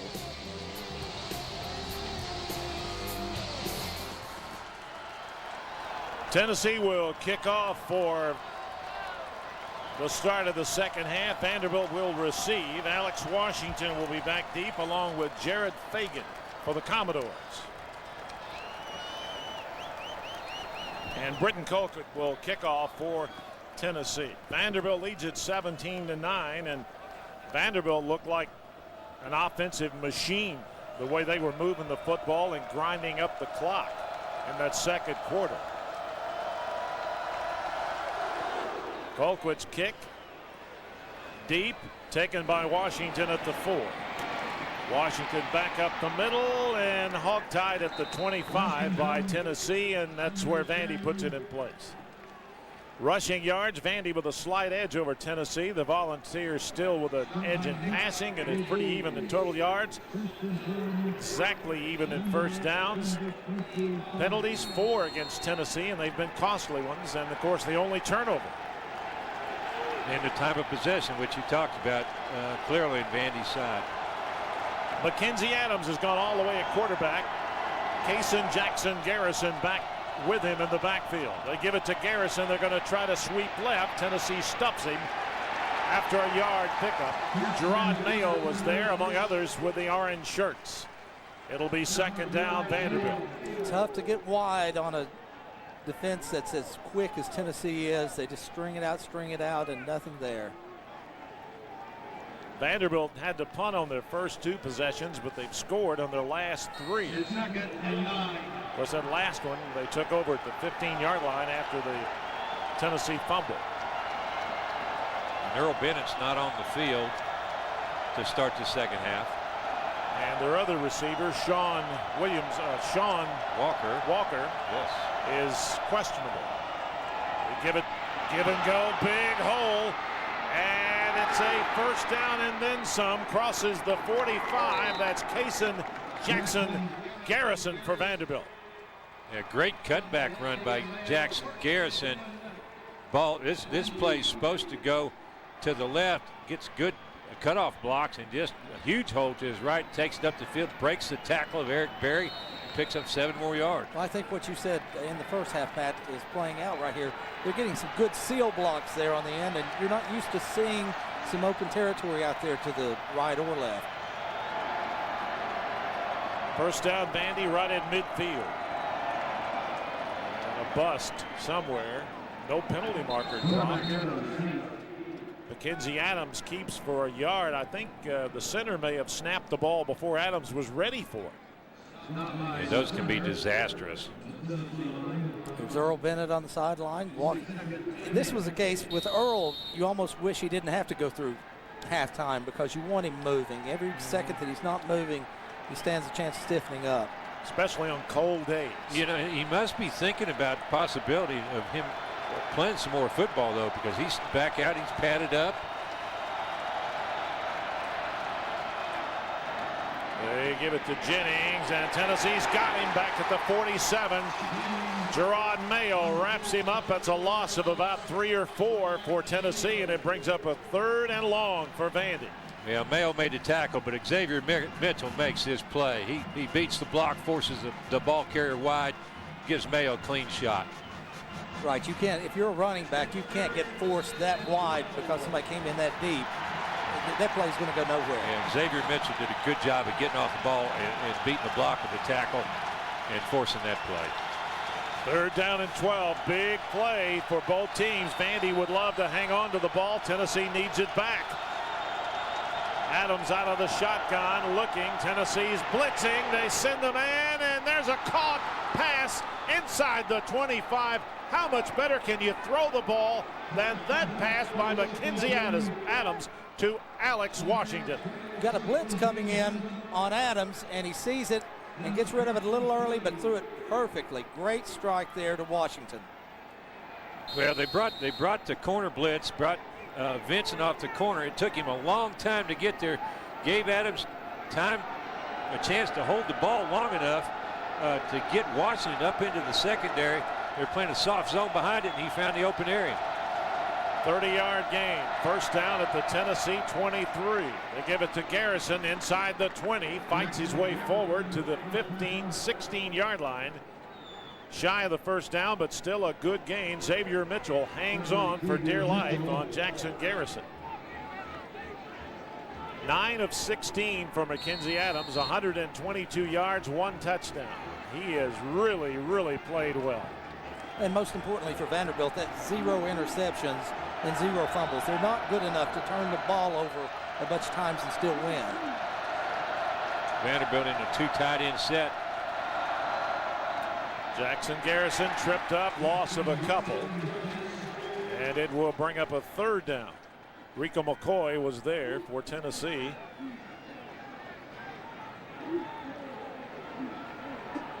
Nothing there at all right there. Nobody takes a fake on the receiver coming by.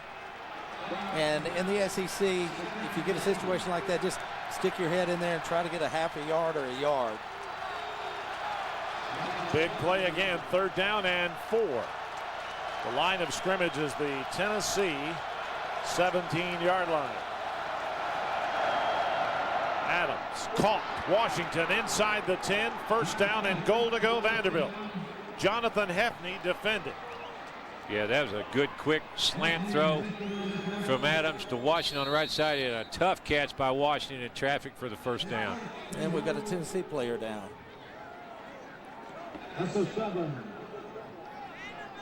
First down and goal to go Vanderbilt. 10:36 to go in the 3rd quarter. And the Tennessee player, we really can't see who it is.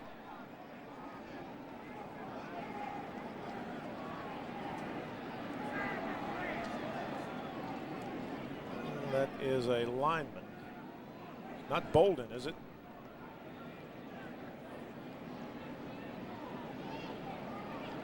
Xavier Mitchell. Senior defensive end, one of several seniors who got a handshake and a hug from Coach Fulmer today here on Senior Day. Tennessee will lose only 7 or 8 that really contribute. 8, I think, maybe. Vanderbilt's 4th consecutive possession in the red zone. They've scored on the first 3.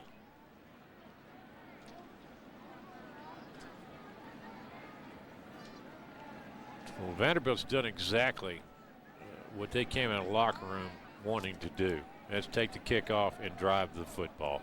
I think you've got to give a lot of credit to the receivers here, too, because they've gone across the middle. They've taken some real shots, made a difference in field position, but held on to the football. Well, Washington's made that catch Washington made was in traffic. That was a high throw. That's a play where you know you're going to get rocked on. So, but you did a good job concentrating on the football and converting that first down. Xavier Mitchell is still being attended to by trainers. Doesn't appear to be anything with his legs. He's able to move everything. I'm just not sure what the extent of his injuries are. Well, Vanderbilt, Georgia beat Kentucky today, 24-13, that game down in Athens.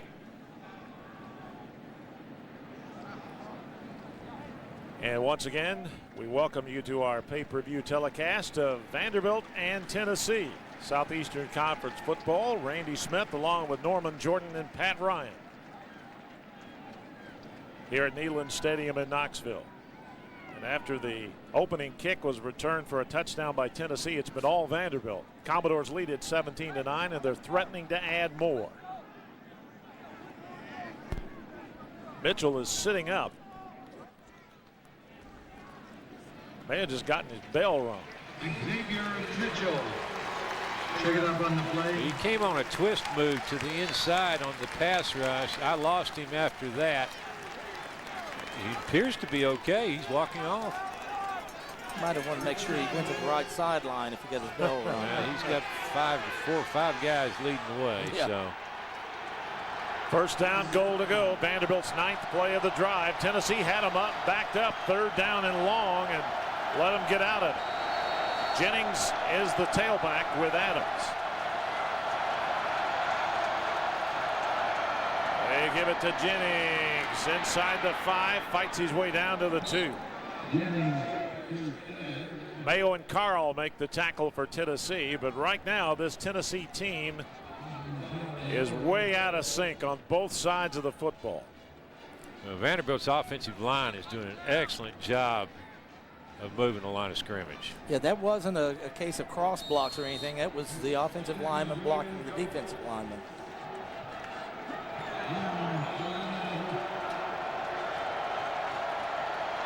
Second down and goal from the 2-yard line. Jackson Garrison in there along with Adams. They run it, stopped by the Tennessee defense up front. Dan Williams stops him at the line of scrimmage. It's no gain. It's 3rd and goal. Tennessee did a good job that time of clogging things up in the middle as Adams kept it. Well, Adams came out from under center. He clearly intended to keep that ball all the way. Tried to sweep around the right end, and there just wasn't anything there. Yeah, you could tell by the reaction of the running back, Casey Jackson Garrison, that was a legitimate pitch. 3rd down. Big play for Tennessee. They need a stop. Adams passing. Caught. Touchdown Vanderbilt. George Smith wrestled that ball away from the Tennessee defender D'Angelo Willingham, and Vanderbilt is up 23-9. A lot higher risk call than I think I would have made as offensive coordinator, but when it works, it's low risk. Well, that's a fade pattern on the outside. He's not going to beat him, so he just throws it kind of at his back. Really good coverage by Willingham. Just a great catch by Smith. And a great throw by Adams. Honfeld's extra point makes it a 24-9 2-possession game now for Vanderbilt. But there is exactly 9 minutes to go in the 3rd quarter. But Vanderbilt used almost 6 minutes, 11 plays, 75 yards in that drive. And that is not what Tennessee wanted to happen. It's certainly not what they needed to have happen. Now, Smith did a good job of holding Willingham off. They could have called offensive pass interference there. They were both fighting back and forth, but he's a big, strong guy, and he held Willingham off where he could go up and steal the ball. Yeah, we've seen that called as pass interference more than a few times this year. You know, it just depends on your officials. I've always been, one that says that they're both, fighting back and forth. That's just the way it is. Unless you get an advantage from pushing. If there's a clear advantage, and I didn't see one there. You just instinctively, as a receiver, will reach out and touch the guy covering you just to know where he is. Yeah, and a lot of times you're instinctively trying to push him out of the way. Yeah. It's just the way it is. Tennessee's offense just simply has not been on the field that much. They've only been on the field, twice since the late in the 1st quarter. And the last time was a disastrous series, ending in a lateral that Vanderbilt converted into a field goal right before halftime. No, a touchdown, I'm sorry.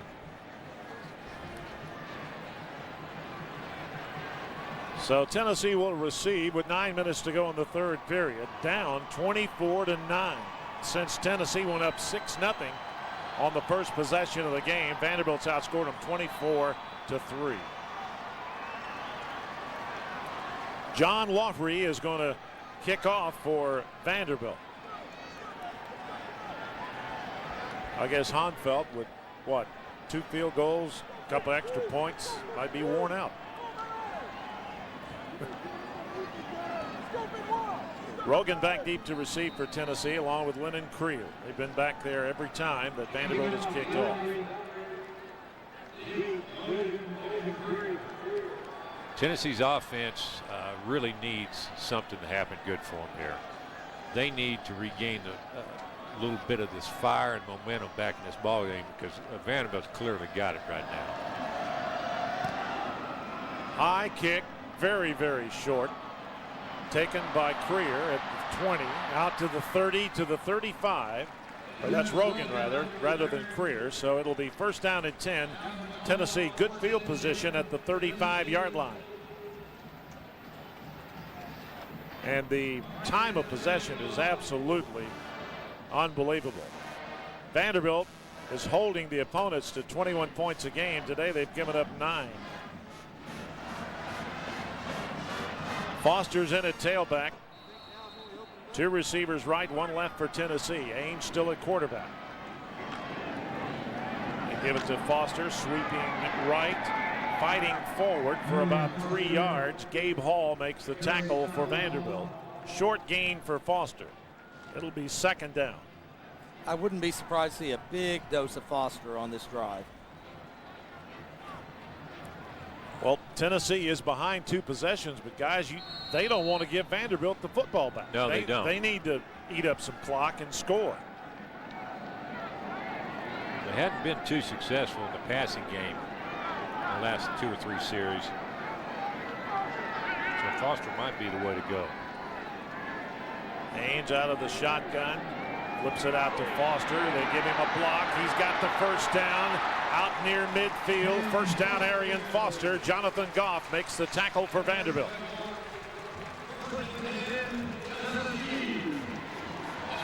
Kind of a quick screen to your running back to the left side. Lyman release right away. Just flip the ball to Foster.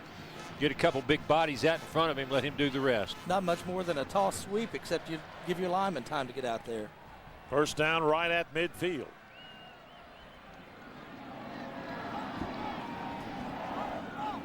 Ainge calling the play. 2 receivers right. That's Rogers and Briscoe. Inside, handing off to Foster, spinning and fighting his way forward for about 4 yards. Darrell Ron Speed makes the tackle on Arian Foster. And Speed's coming for the ball, from the snap. He's coming up there quick. I'm surprised to see Ainge not check out into a pass when he saw him coming in. Gain of 4, second down and 6 to the Vanderbilt 46. Well, Vanderbilt's gone to their nickel defense. Speed's the nickel back.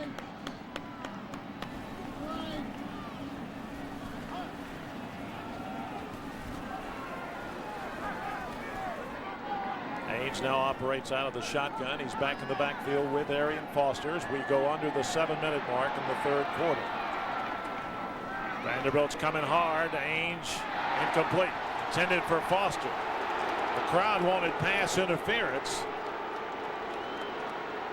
And there was contact, but I don't think that ball was catchable. It looked like the ball was thrown behind. Here we see it. It's possible, way out but front and low. The contact was made, within the 5-yard area, and it just stayed there. Gabe Hall defending for Vanderbilt. Big 3rd down and 6 here for Tennessee. 6:50 clock stop. That's the time left in the 3rd quarter. Line of scrimmage, the Vanderbilt 46. Ainge, they're blitzing, and he throws it away. And it's 4th down, and Tennessee's going to have to punt. Marcus Buggs coming hard. Well, Vanderbilt's found the formula that they like, and that is pressure on Eric Ainge. And it's like having a different quarterback out there. Alex Washington will stand at his 10 and field the punt. Colquitt has had his last punt 41 yards. Get it to him. Gets away high. Booming kick. This one's going to go into the end zone. And Vanderbilt will get it out at the 20-yard line. So Vanderbilt takes over, first down and 10 at their own 20. 6:36 to go in the third, and the Commodores in complete control of this game, 24-9. That last drive for Tennessee on offense wasn't a must-score drive, but this time with the Volunteer defense, it's a must-stop series right here. Definitely, they have to stop Vanderbilt's offense. They can't allow them to drive the football field again, because the offense is just not showing enough firepower to get back in a game in that shorter period of time. And it plays into Vanderbilt's hand here, because the longer we get into this game, the less Tennessee's going to be able to carry the football, just turn and toss to the running back. They're going to have to throw. Yeah, they're going to force them to the passing game, and they've gone to the nickel defense and are blitzing out of it, putting some pretty good pressure on Eric, and we're just not completing any balls. Well, Mackenzi Adams he's thrown 3 touchdown passes today. He's 11 of 18, 133 yards. But his longest reception is just 30 yards. Of course, that was the one that set up the touchdown to Alex Washington a moment ago. And that's with 2 of his receivers knocked out of the ball game. Speaking of which, let's see if we can tell how they're doing down there. Bennett's still jogging around down there, but I can pretty much assure you Ben will take his shoulder pads off when the game's over. No quit in him. You know, we thought that he might have hurt his back, but he seems to be really stretching out his quads and doing a bunch of high knee things to loosen up. But as it looks right now, it doesn't look like Vandy needs him at the moment. They've got the momentum, and Tennessee's defense needs to take it away from them right here. Jackson Garrison back with Mackenzi Adams in the backfield for Vanderbilt. First down and 10, Commodores from their 20. Yeah, the key is Tennessee's got to stop the run here. Adams, play action. He's rolling out. Tennessee's chasing him. He's going to throw it away. Chasing him was Ryan Carl. Not Carl, but Wes Brown was chasing him, number 94. It'll be second down. Smart decision right here by Mackenzie. He rolls out, trying to buy time. Nobody comes open, and just dump it out of bounds. And you don't even, when you do that, you don't have to see if the guy caught the ball. That's right. You don't have to worry about anything, because bounce up and go to the huddle. The only person who catches it is your coach over on the sideline. Second down, Vanderbilt. Washington in motion. They give it to him on a sweep to the left side, and Tennessee's got him at the line. No gain. Washington just got going so fast that he started to kind of put on a move, and it got his foot cut in the carpet and just went for a nosedive. Well, you've seen this play so many times today, you wonder if they're not setting something up, maybe a pass or something off of that play. Well, you said it last week. They used it time and time again, and we did see a pass or two from Earl Bennett out of that type of play. I don't think either one of them were successful, but. Third down 9 at the 21. Adams back. He's going to keep it. Tennessee is going to stop him right at the line of scrimmage. It's going to be close. Walter Fisher chased him down for Tennessee, but let's see where they mark it. And I believe they marked it about a yard short. No, it's first down. First down. Oh, my goodness. Nose of the football is touching the 30-yard line, which means first down. That's a backbreaker. We got a penalty flag down on the sideline. There's a sideline warning on the Vanderbilt bench. That's their first sideline warning. Well, what happened on that play was the linebackers from Tennessee really dropped out fast as soon as the ball was snapped. So that allowed Mackenzi Adams to come up in there and pick up the 9 or 10 yards. Let's take another look at this play. No linebackers to be found until right now. Yep.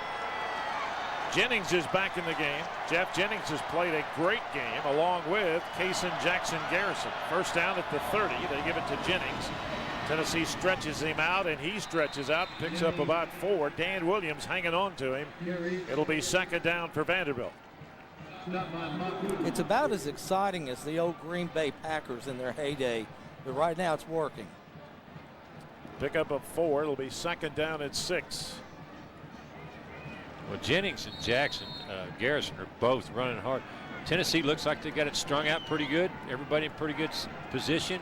And you look up, and the running back squeezes through for 4 yards. It's that time of possession. Unbelievable.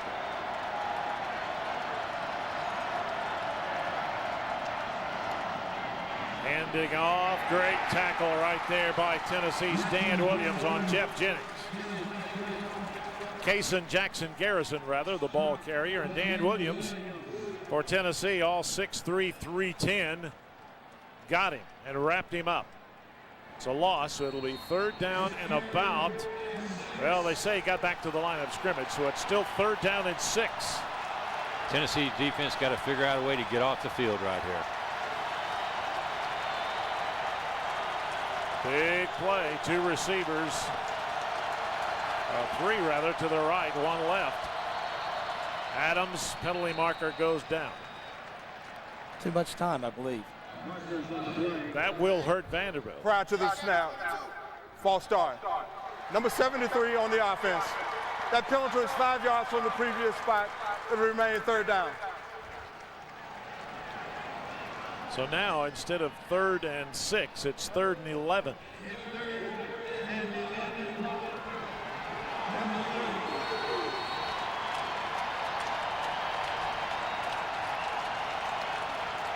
Penalty yardage. Commodores have hit 3 for 20. Tennessee 4 for 14. Big play. Third down and just over 10 yards. Back to the 30-yard line.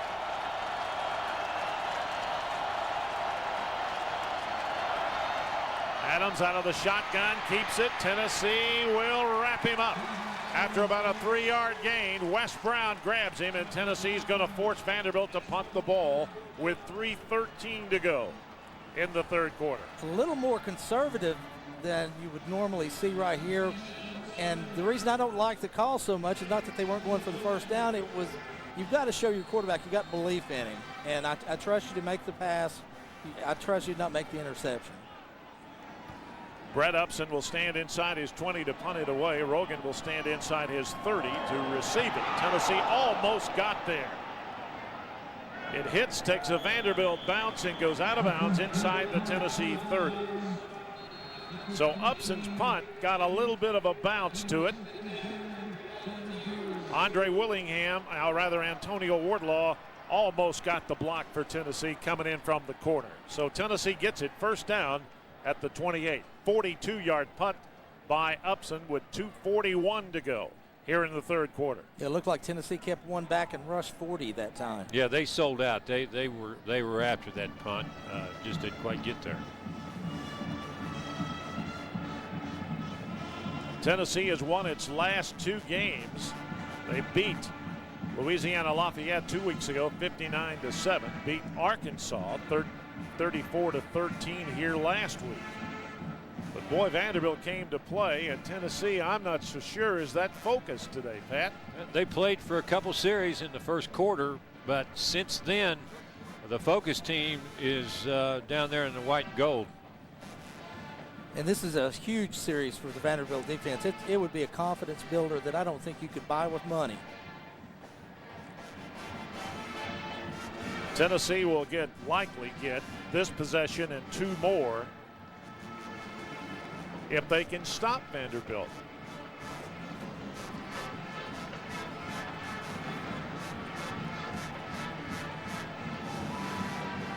The line of scrimmage will be the Tennessee 28-yard line, and the Volunteers have started at their own 28, I think, all day.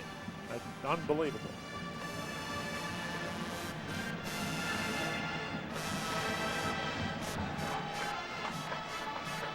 Eric Ainge still in at quarterback for the Volunteers.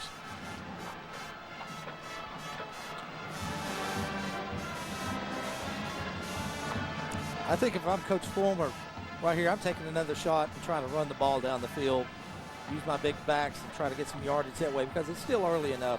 You can go out there and dominate the defensive line. It's still early enough to where you can come back and make those other scores you need. Tennessee's defense finally got a stop on Vanderbilt, forced them to punt. Now the Vols take over at the 28.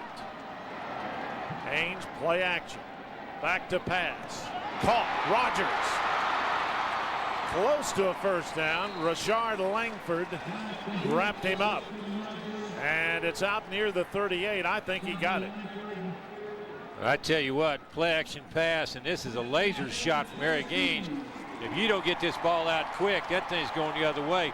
DJ Moore was sizing that one up. He was getting ready to take that back the other way. It just got there too quick for him. Yeah, nice toss that time by Ainge. 10-yard pickup, first down out to the 38. Ainge rolling right, dumps it out to the tight end. That's Chris Brown, and he gets a short gain. Langford makes the tackle for Vanderbilt. Well, they got what they wanted. They got the ball to Brown quick, but Austin Rogers couldn't hold the block out there, and Langford beat him to get to the ball carrier. Yeah, there's a lot of green there if Langford doesn't get the tackle. Second down, about 7, maybe 8. Ainge straight drop. Flares it out to Foster. No blockers, but he uses a stiff arm and steps out of bounds at about the 43. It's going to bring up 3rd down and 5. DJ Moore shoves him out of bounds. Well, Moore's a little challenged in situations like that. He's 5'10", 180. You're out there to, I guess, a 225, 230-yard, 30-pound running back. So about the only way you will take him down is hit him low. Yeah. Big play for Tennessee. 3rd down and about 4. Look for Vanderbilt to bring pressure.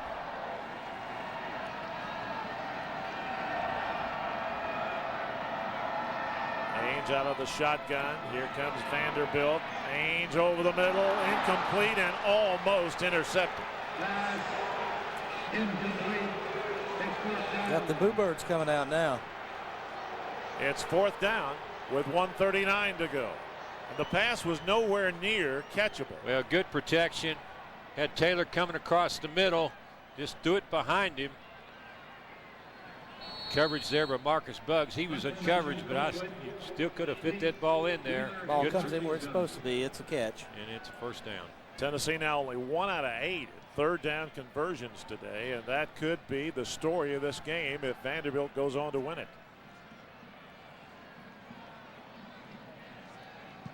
Punt by Colton. High kick, and that one is going to bounce into the end zone, but the crowd is excited because we have a roughing the kicker penalty coming up against Vanderbilt.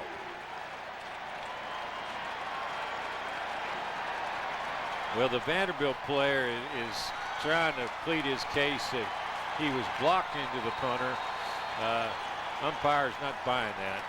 No, that's if you go to block a punch, you go out in front of the kicker's foot. You don't. Personal foul. Roughing the kicker. Number 90 on the defense. That's a 15-yard penalty from the previous spot and an automatic first down. That's a big break for Tennessee right there because Vanderbilt had just stuffed them 3 and out. It is a big break for Tennessee. Not what you want from the Vanderbilt side because you've been doing just what it takes to get Tennessee off the field. Now you give them another shot. First down, Tennessee at the 42 of Vanderbilt. It's between the 41 and the 42. 2 receivers right, 1 left. The lone setback is Foster. They give it to Foster. Not much running room, but he creates something around the right side. Still on his feet inside the 40. Goes Arian Foster. Jonathan Goff makes the tackle. He also stayed in bounds. So the clock continues to move after a 5-yard pickup by Foster. Good strong run by Arian. Bounced outside to try and gain some yards. Looked like he was going to get strung out to the sideline and then broke it back up through for a couple extra. Sidestepping Foster. First down inside the 30. Arian Foster on a draw. And Tennessee picks up another first down. And that's what I'm talking about. If you're a 180-pound defensive back, you get tired of seeing that guy coming at you. Tennessee at the 30. It's first down.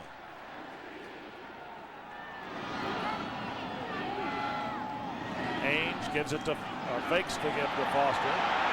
Ainge keeps it himself, gets some running room, steps out of bounds after he picked up about 4. Rashard Langford was there to make sure he goes out of bounds, and that stops the clock with 33 seconds to go in the third quarter. Well, Ainge's play action was going to roll right. He was trying to find Jeff Cottom. Cottom was running a sideline route out on the right side, but the Vanderbilt defender just dropped him in its tracks when he tried to make the cut. Eric had nobody to throw to. Second down and 6.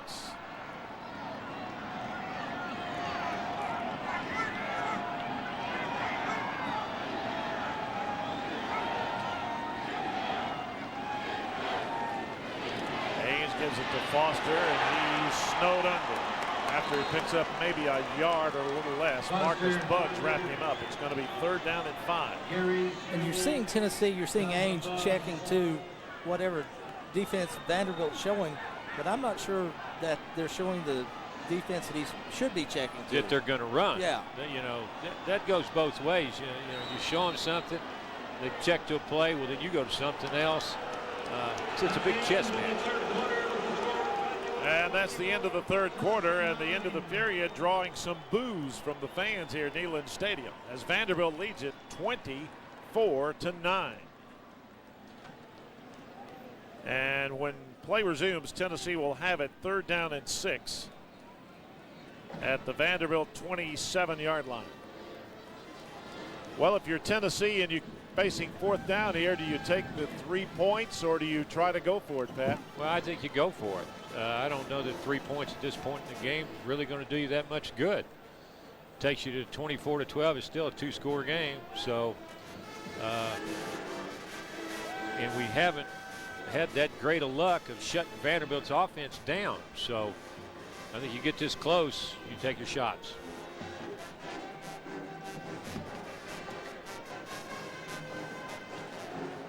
Well, we still have 15 minutes to go. Time of possession has really been a key stat in this game. And Vanderbilt has had the ball 26 minutes and 30 seconds. Tennessee's had it 18 minutes and 30 seconds. And at halftime, it was much more in favor of Vanderbilt than it is now. Well, you know, Vandy's defense, they've got a good defense. They're ranked third in the SEC. Showing it here. Corral and Arian Foster for a short gain. Another one for a short gain. There's Buggs making the tackle on the play before. You know, they only give up 165 yards. No, I take that back. They give up 128 yards rushing a game and close to 200 passing. So that's only 325 yards. Tennessee's averaging right at 400. Doesn't look like they're going to get there against this Vanderbilt defense unless something changes. That's one of the things Bobby Johnson's brought to the program is right here you would normally expect to see a lot of missed tackles, but you're not seeing them. Vanderbilt's still out there battling. Vanderbilt now leads in rushing yards, 121-88. Passing game's almost even. Vanderbilt's slight edge in total yards, first downs all even, but Vanderbilt's got a 2-score lead on the board, 24-9. Third down, 6. Ainge, they're coming on a blitz, quick screen, Foster got blockers, Foster at the 15, 10, out of bounds inside the 10-yard line. It'll be first down and goal to go. Great call, great pass, great catch and run by Foster. Same play they ran earlier, the little quick screen out to the running back, called it just essentially a toss sweep out to the left. Gets 2 guys out in front. Foster turns on the jets, gets around the corner, and Langford saves the touchdown. Big block by receiver Quentin Hancock, sprung him for an extra few yards. First and goal now at the 7-yard line. Ainge back to pass, straight drop, pressure's on, hit, caught, touchdown! Big Orange! Josh Briscoe in the end zone from Eric Ainge. Yeah, good throw by Eric. He looked to the middle, then looked to the left. Saw Briscoe right before he was going to get hit, threw it out there. There's 2 Vanderbilt defenders out in the area. Neither one of them looked like they were in coverage. Daniel Lincoln is on for the attempted extra point, which would cut it to 8.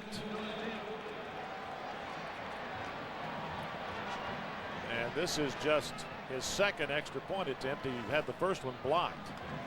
And that one is good.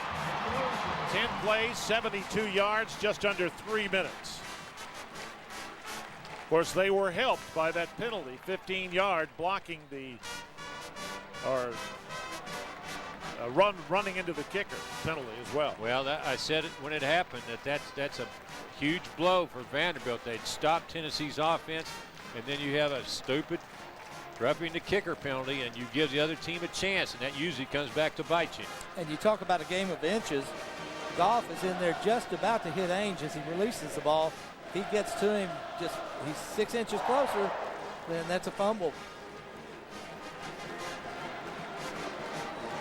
A lot of time left, 14:45. That's almost as good for Tennessee as scoring at the end of the third quarter, because there's still a lot of time left in the ball game. Jared Fagan will be back deep along with Alex Washington, number 4, to receive the kick from Britton Colquitt, and that'll be coming up in just a moment. And if I'm Bobby Johnson, I'm getting with my offense and saying, guys, we're still playing offense here. We're not going to get conservative. We've got to go out here. If we go out and score again, then they're really behind the 8 ball. Well, you know what that means. That means no more quarterback draws on 3rd and 10. Yeah. That means, you know, playing football and taking it down the field like you have been. Tennessee's kicking team coming out on the field now. They'll kick off to Vanderbilt. Britton Colquitt will do the kicking for Tennessee. Daniel Lincoln's going to kick, I believe, isn't he? Nope, it's Colquitt. Sometimes it's hard to tell way up here. Yeah, the older I get, the harder it is to tell. For some reason, the eyes go first. It gets older as you get worse, Randy. Thank you very much, Norman. Vanderbilt looking for their first back-to-back wins in Knoxville since 1935 and 1937. And they're up by 8 with 14:45 to go.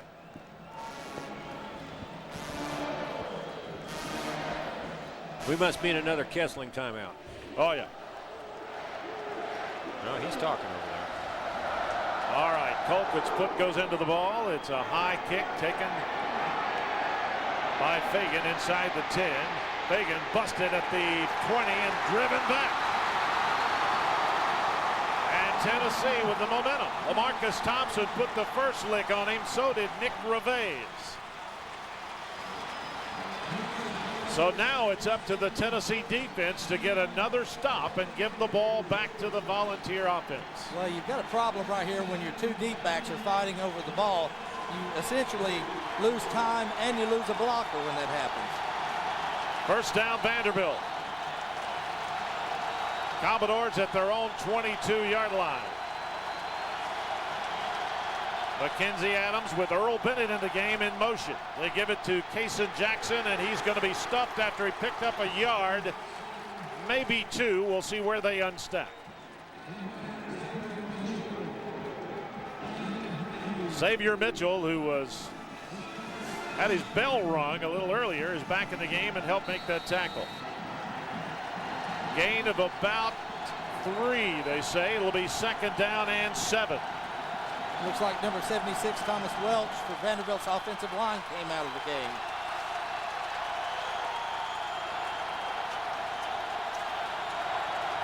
Mackenzi Adams gives it to Jackson, the tailback. A little running room, but he's going to be stopped at the 25.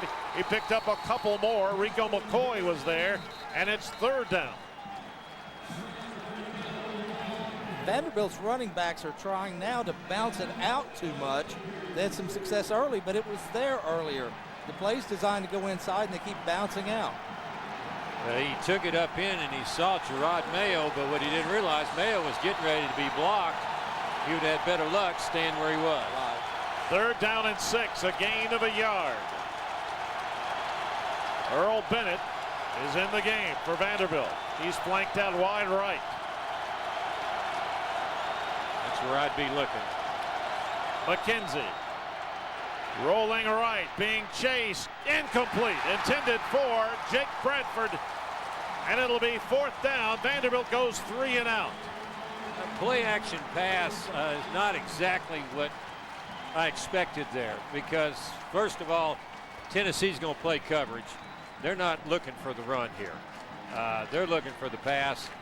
So what you do is you set your quarterback up out there with nobody to block for him, naked. You've got to hope that your tight end fools him and gets out in the flat, and he did. And he had to release the ball quicker than he wanted to. You could tell that. Tennessee with Rogan back at the 35. Here's the punt. Upson, a sidewinder. Rugby shot. And it bounces right to Rogan, who sidesteps a couple of guys, stays on his feet, out past the 40-yard line. Good return by Dennis Rogan. And it sets Tennessee up at the 43-yard line. 1st down and 10, 12:50 to go. And what set up that punt return, Vanderbilt had men down there covering, but they didn't break down. They just kept running. Well, and also a low kick like that, you know, the ball carrier is going to get a chance to get the ball with a chance to do something. You don't like to see a guy turn his back very often, as Rogan did there. A lot of times you take a shot and the football comes flying out, but nice return by Dennis Rogan just when the Vols needed it. A 48-yard kick by Upson, but an 18-yard return by Dennis Rogan. Well, you kick those rugby kicks, you normally like to see those go to one hash or to one side or the other to kind of kick away from the receiver if he does feel that he's hemmed in. That one got into the middle of the field, gave Rogan some options. And what Vanderbilt's been doing with that rugby kick earlier in the year, he would just buy time, just sit, and then kick as soon as he started getting pressure. That time he had pressure just right out of the chute and kicked it quickly. Vanderbilt led the game 17-9 at halftime. They led it 24-9, and Tennessee scored on the Volunteers' last possession to cut it to 8, 24-16. If you don't think 12:50 is a lot of time, believe me, in this game it can be a lot of time. And I'm just guessing by the crowd noise that Tennessee's got the momentum right now. Yes. Arkansas is leading Mississippi State 31-17 in the 4th period. LSU's up over Ole Miss 14-7 in the 2nd. Montario Hardesty in at a running back, along with quarterback Eric Ainge now for the Volunteers, as they have great field position starting at their own 44, 1st down and 10. Well, you can count there's a lot of Georgia folks watching this ball game or checking it out. A lot of Florida folks.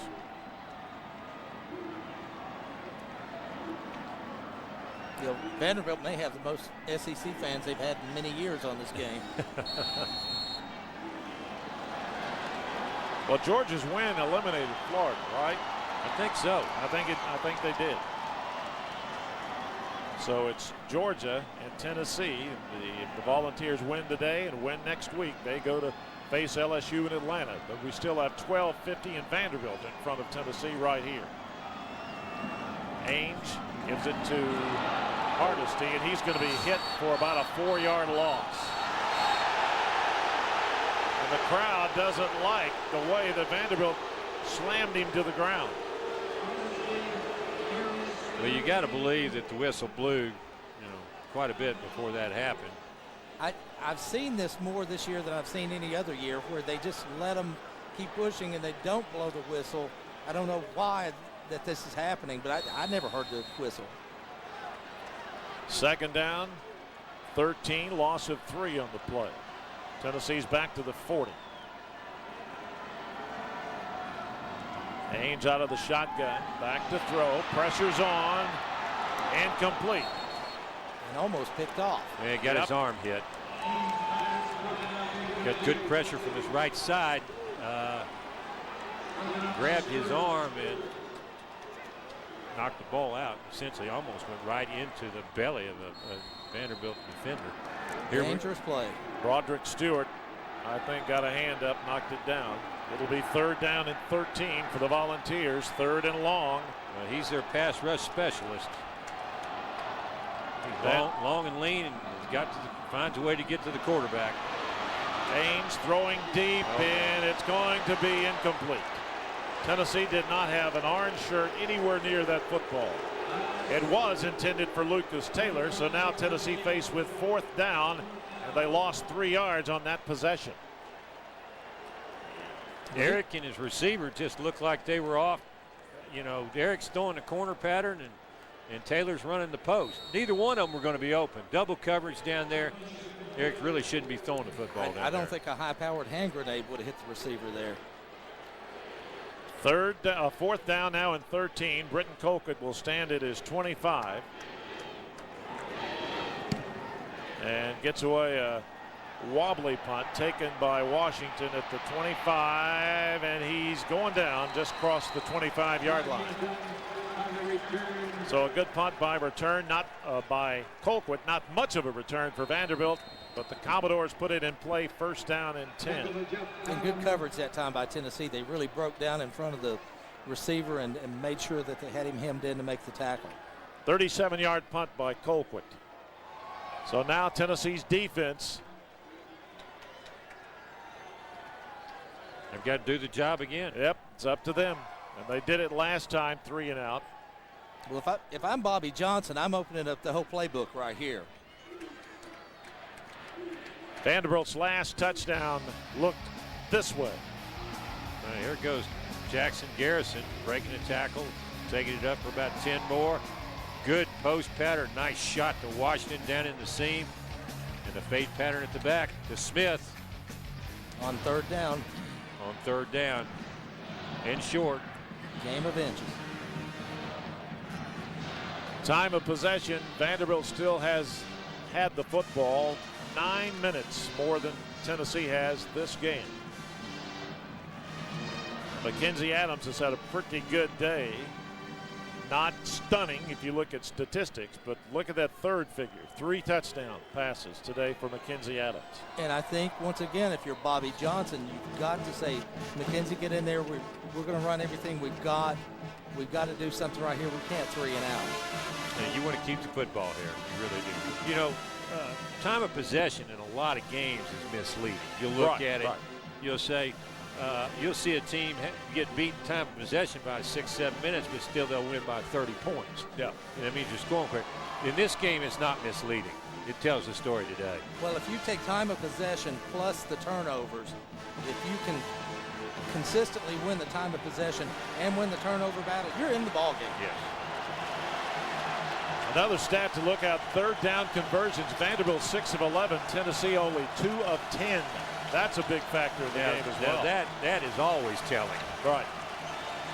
All right, Vanderbilt's got it, 1st down at the Commodore 27.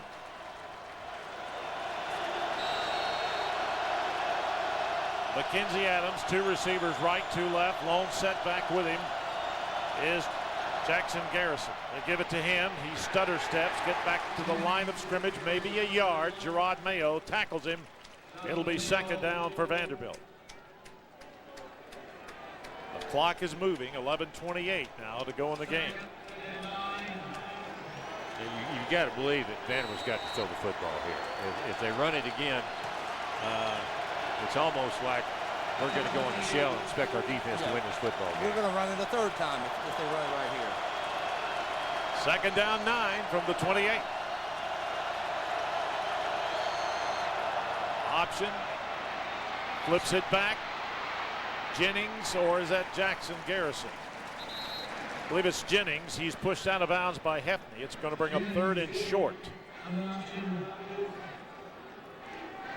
Jennings has carried 12 times for 27 yards. Jackson Garrison 16 times for 81 yards. Vanderbilt's not used the option as much, as I said earlier, since the departure of Jay Cutler.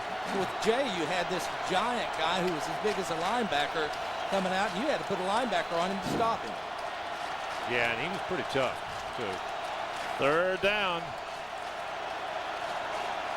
Big play right here for both teams. Adams back to throw. It's incomplete. Pass was way over the head of Bryant Anderson. And Adams wanted a flag. There is no flag, and it's 4th down. Tennessee's held them 3 and out again. Well, he was running the slant, had pretty good coverage by Willingham. Willingham was holding him off and coming to the inside. And Adams throws the ball to the outside. I don't know that you could throw a flag there. That ball could have been caught anyway. Upson will punt it again. Rogan will stand inside his 30 and receive it. High snap. Tennessee's coming, but he gets it away. Oh, high, booming kick. Backs Rogan up inside the 10. Rogan fights his way past the 15, and Tennessee will put it in play at the 17-yard line. It'll be first down and 10 with 10 minutes, 2 seconds to go in the game. And Louisiana Monroe is leading Alabama 21-14. 3 minutes left in the third period. I thought you were going to say 3 minutes left in the game, and I was. You know, it's amazing what some of these Division II teams or Level II teams are doing to the majors this year. It happens all the time. Scholarship limits. Upton got off a 59-yard punt, his best punt of the day. Vanderbilt needed it. Ainge, they give it to Foster. Foster around the left side. Foster fights for yardage, gets out of bounds past the 20. He picked up about 4, maybe 5. It'll be second down, and he stopped the clock with under 10 minutes to go. And I think if you look at in college football, with this scholarship limits that they have, you can't go out and sign 40 kids one year and then 35 the next year. More of the lower tier teams are getting good quality players. Sure they are. And they're also getting a lot of guys that the big ones miss on. You know, not only are they getting the extra guys that they're not getting, they're getting the crop that they miss on that could be really good players, and they turn out being really good players for them. Ainge over the middle, caught by Briscoe out near midfield. Brilliant throw by Ainge. The catch by Briscoe gives Tennessee a first down out near the 48-yard line. That's a good concept by Tennessee. They had somebody crossing the field under Briscoe on the lower level. Briscoe's running a seam up the middle. He gets past the linebacker, and Ainge gets it to him before 33, the safety, can get there. 27-yard gain. The pass play from Ainge to Briscoe. First down, Tennessee at the Volunteer 48. Maybe that'll get Eric going a little bit. Eric, plenty of time, dumps it over the middle, caught. Down inside Vanderbilt territory to the 45. Austin Rogers, the receiver. It'll be second down and short.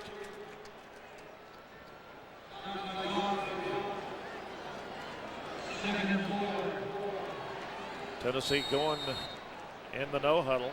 There you see a good pickup by Austin Rogers. Picked up about 6 or 7. It'll be second down, 3 or 4 to go. Line of scrimmage, the Vanderbilt 45. They're coming hard. Ainge dumps it again. Pass caught. Lucas Taylor, first down inside the Vanderbilt 35. Lucas Taylor gets the reception and another Tennessee first down. Marcus Buggs makes the tackle. Well, Vanderbilt brought the heat again from Eric's right side. Brought the corner and brought Goff on the right side, and they were going to get to Eric, but we had a blitz route on the other side to Taylor. And he does a good job of seeing it and getting it out quick on target. Yeah, if Vanderbilt's going to blitz, they're going to have to get close to him, speed up the throw. Vanderbilt slipping the guy in on the corner. Now linebacker fakes. They're rushing 5. Ainge, pass caught by Rogers. Rogers down to the 30, picks up 4, maybe 5 yards. Rashard Langford knocked him out of bounds, and that stops the clock with 8:31 to go. Well, Rogers is a low guy on the rollout. Ainge is looking up the field. He's trying to get it to Hancock or Briscoe. Rogers is the guy that he's going to come down to if neither one of those guys are open.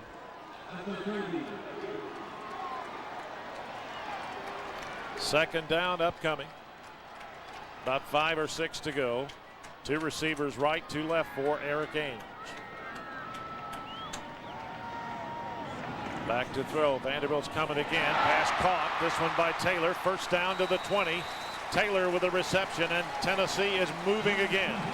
Myron Lewis there to defend for Vanderbilt. Well, Tennessee's found something. Vanderbilt kind of dropping off in some soft zone. So Tennessee said, well, we're just going to take some 7-8 yard routes, hit them quick, and give them a chance to run with it. I think what Tennessee's doing is they're keeping a back end, being able to pick up the blitzes that are coming. If you watch, they're blitzing, but they're not really getting any pressure on Ainge. Well, in the past, they were picking it up, but they were still pushing the pile. Right. And Eric was feeling it.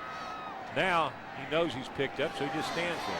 Pass caught, short gain. Pass caught by Quentin Hancock to the 15. Josh Allen was right there to make the tackle. It'll be second down. 8:10 to go. DJ Moore made the tackle, rather, for Vanderbilt. Yeah, that's a little bit of a dangerous throw because DJ Moore was right on the receiver. Now, that ball's not perfect, and I mean right on his belly button. And not thrown hard. Yeah. If that pass had been lobbed over there, he would have been gone with it. Second down, about 6. Ainge is 6 out of 6, 66 yards in this drive. Here comes the pressure again. Coming to safety blitz, pass caught, first down. Taylor inside the 10, down to the 6. It'll be a first down and goal to go for Tennessee. See, this is Eric's game now. This is his type of game. Catch the ball, get short routes, get it out. You know, they're going to bring pressure where they can't get to you if you take 2 steps and get rid of it. Killing Vanderbilt with the short passes. Well, the only way that you can combat that, if you want to bring pressure, you're going to have to get up in the face of the receivers and disrupt their time. You cannot let them have free releases and run short routes. Ainge, first down and goal to go. Pass incomplete. Intended for Rogers. The pass was there, but he just could not quite hang on to it. It'll be second down and goal. Yeah, that's really neither here nor there because that was going to be about a yard gain if he does catch the ball.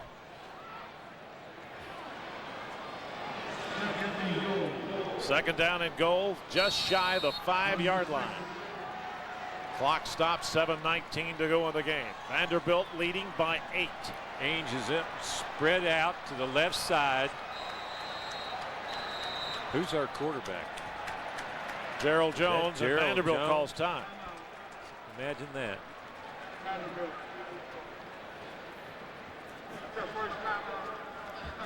That package worked against Louisiana Lafayette, but I'm not so sure it's going to work against the SEC. You know, a lot of people use it as a changeup.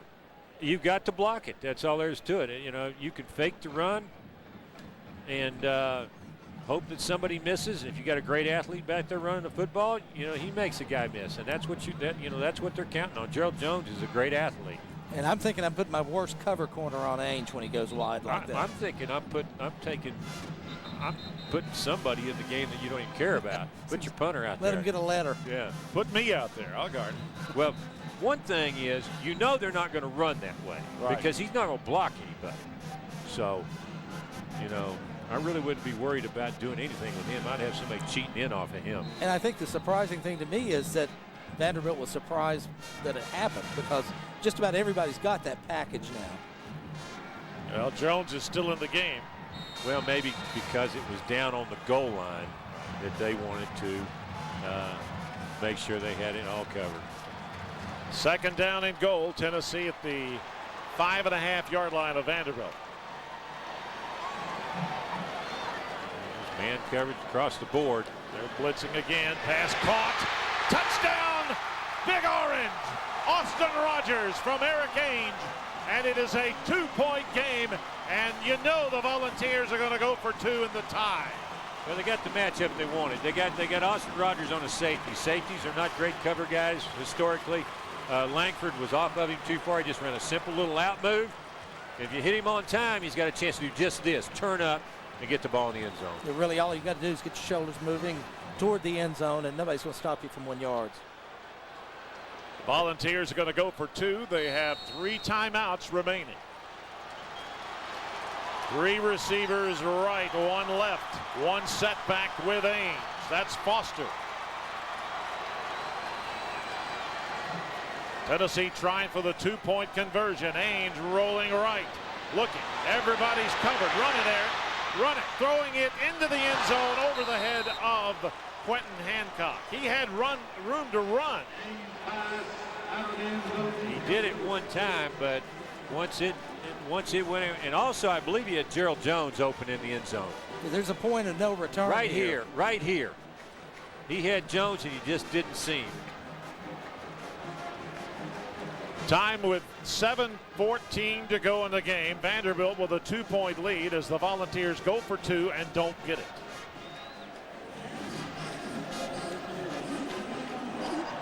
And the Volunteers still have 3 timeouts left. 10 plays, 83 yards, 248. And that, my friends, was the first 2-point conversion try for Tennessee this season. I would say something catty and looked like it, but I think I'll pass. That's all right, Norman. It didn't look. Was not pretty, I guarantee you. Not pretty. I see a couple other quarterbacks warming up down on the Vanderbilt sideline. Nixon and can't make out the other guy. But Richard Kovalchek, the third-string quarterback. I imagine they're just trying to stay warm down there. Or chance we see. I don't know if you take Mackenzi Adams out or not. He's done an awfully good job today, but I'm not Bobby Johnson. Well, I see Adams lined up over there on the sideline with his helmet on, so I assume these guys are just down there trying to stay loose just in case something happens. Alex Washington back deep to receive the kick from Colquitt. This is going to be Sean Walker, who's back in the game receiving it. Tennessee stops him at the 22-yard line. A lot of orange shirts were down there on the Vanderbilt receiver, and that was number 17, DJ Moore. Excellent coverage that time by Tennessee, and they've had good coverage all day today. Well, both teams have had good coverage except for the one punt return, which really was only, what, 15, 16 yards. Due more to the punt than to the return. Right. Tennessee's defense has stopped Vanderbilt twice in a row. The offense has scored twice in a row. And the crowd is in the game. First down, Vanderbilt. They give it to the tailback. He's not going to get much. JT Mapu was there to meet Jackson Garrison.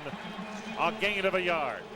And if you're the tailback for Vanderbilt right here, you've got to really hold on to the ball, because I can promise you every time you get tackled right now, they're going to be trying to strip it. You know, a lot of times when you're an offense and you kind of put it on cruise a little bit, which I think Vanderbilt did once they got up 24 points, you lose a little bit of that stinger, and a lot of times it's hard to get it back. Absolutely. I think you have to get every play that you've got ready to go right here. Second down, 8.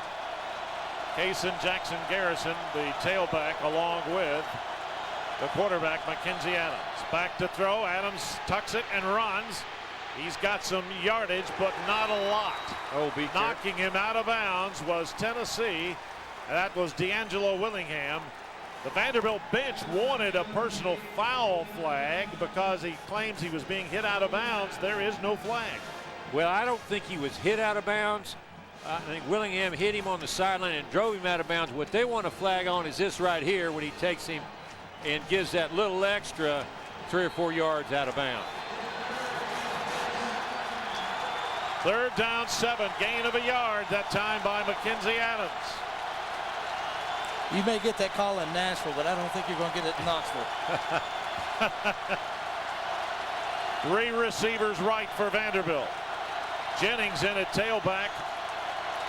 Commodores have been awfully efficient. They're 6 of 12 in third down conversions. Tennessee putting the heat on. Incomplete. Intended for Washington near the 35.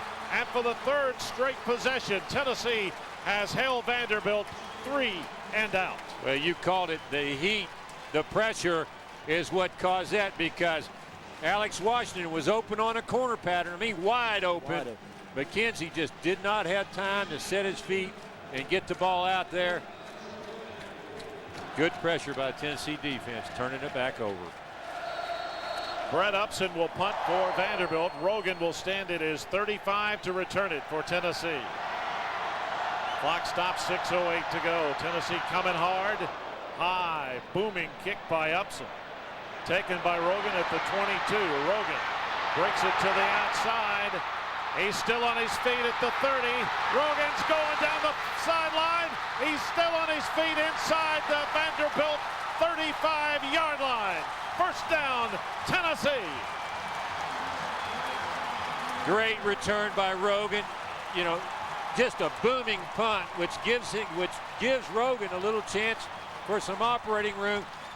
Vanderbilt loses contain right off the bat, and that gives Rogan a chance to get to the left sideline, and he does just what he did for 3 years here in high school at Fulton High School. Take the ball, use his instincts, and go for it. Yeah, if you're the contained man, it looked like maybe a block in the back there, but yes. I may be a little biased. I saw that online while the play was going on, but the official was staring right at it, and he never threw the flag. Tennessee with plenty of time, 5:50 to go. They're down 2.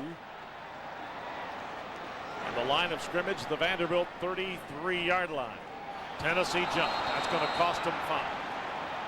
Austin Rogers went into motion before he should have.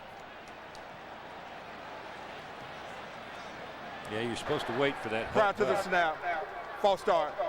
Number 21 on the offense. That's a 5-yard penalty from the previous spot. It'll remain first down. So now it's first down and 15. That punt return for Rogan, 45 yards, the longest of the season for Tennessee. That came on the heels of a 53-yard punt by Upson. Here's Foster, tiptoeing past the 30, picked up about 8-9 yards. Rashard Langford made the tackle. It'll bring up second down for Tennessee. Now, if you're Tennessee, you want to run the clock, run the ball, and see what you can do with it here? Yeah, I think you're going to be fairly conservative here. I mean, you want to gain yards, obviously, but I think you're looking at field goal here.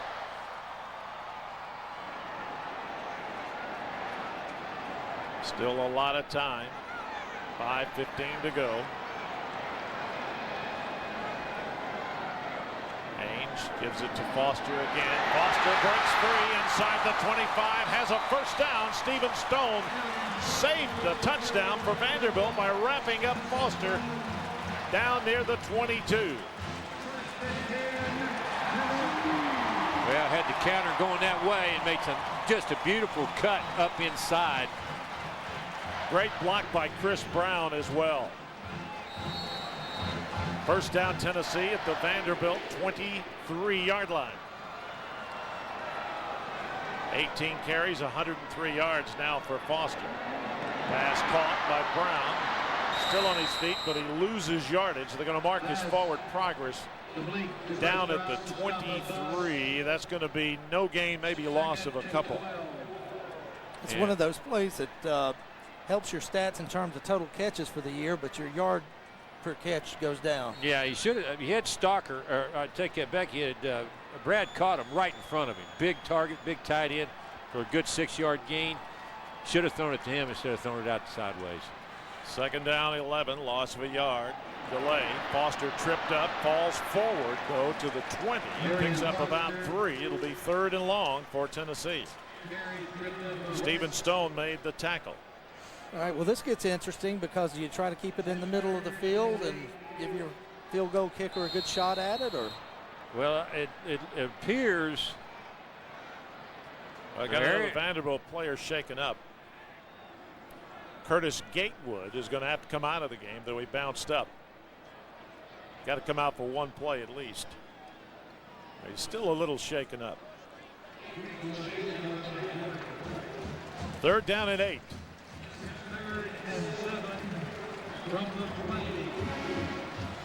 Line of scrimmage is the Vanderbilt 20-yard line. It's 3rd and 7.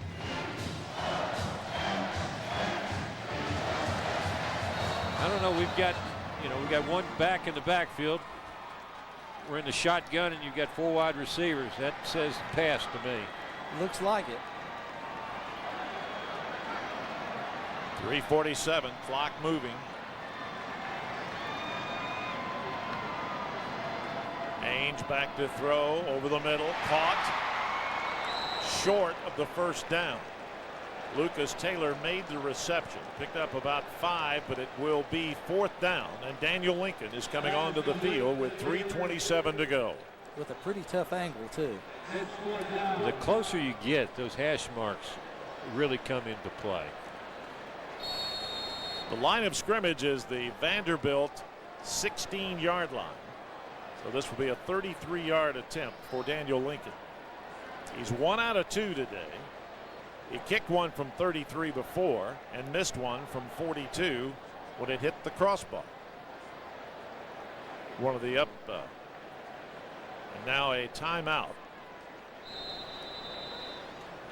called by Tennessee.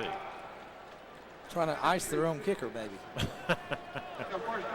2:52. That, well, they're trying to take as much time off the clock as they can because they don't want Vanderbilt to get the ball back. Now, see, when you're Vanderbilt and Tennessee kicks the field goal, let's say they make it, Tennessee goes up.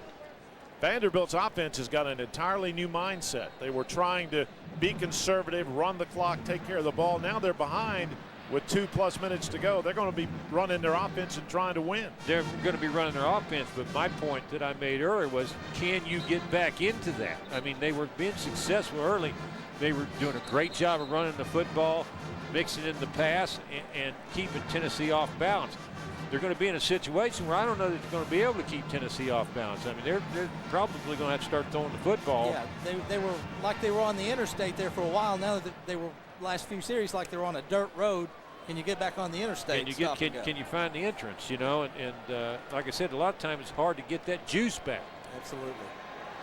There you see the numbers on Lincoln. 1 out of 2 today, 33 yards. He missed one from 42. This one is from 33 as well. And all that hinges on Lincoln, hitting the field goal.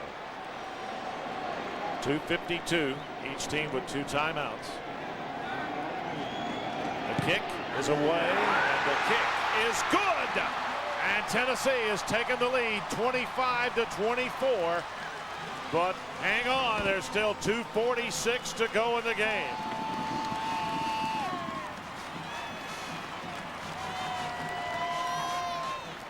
No doubt about this one.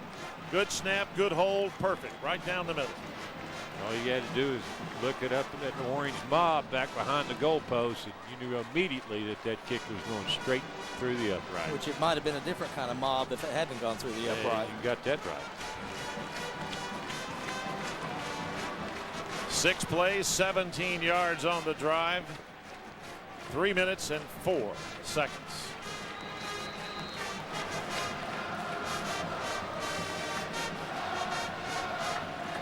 Not 17 yards. They started on the 17, didn't they? They started on the 17, didn't they?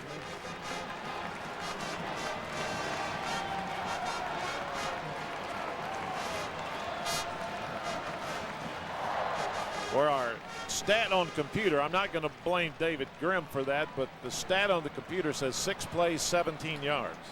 Now that sounds about right. Had the good punt return. I guess that is right. Alex Washington and Sean, our producer, Dick Dodson, said if it's on TV, it must be right.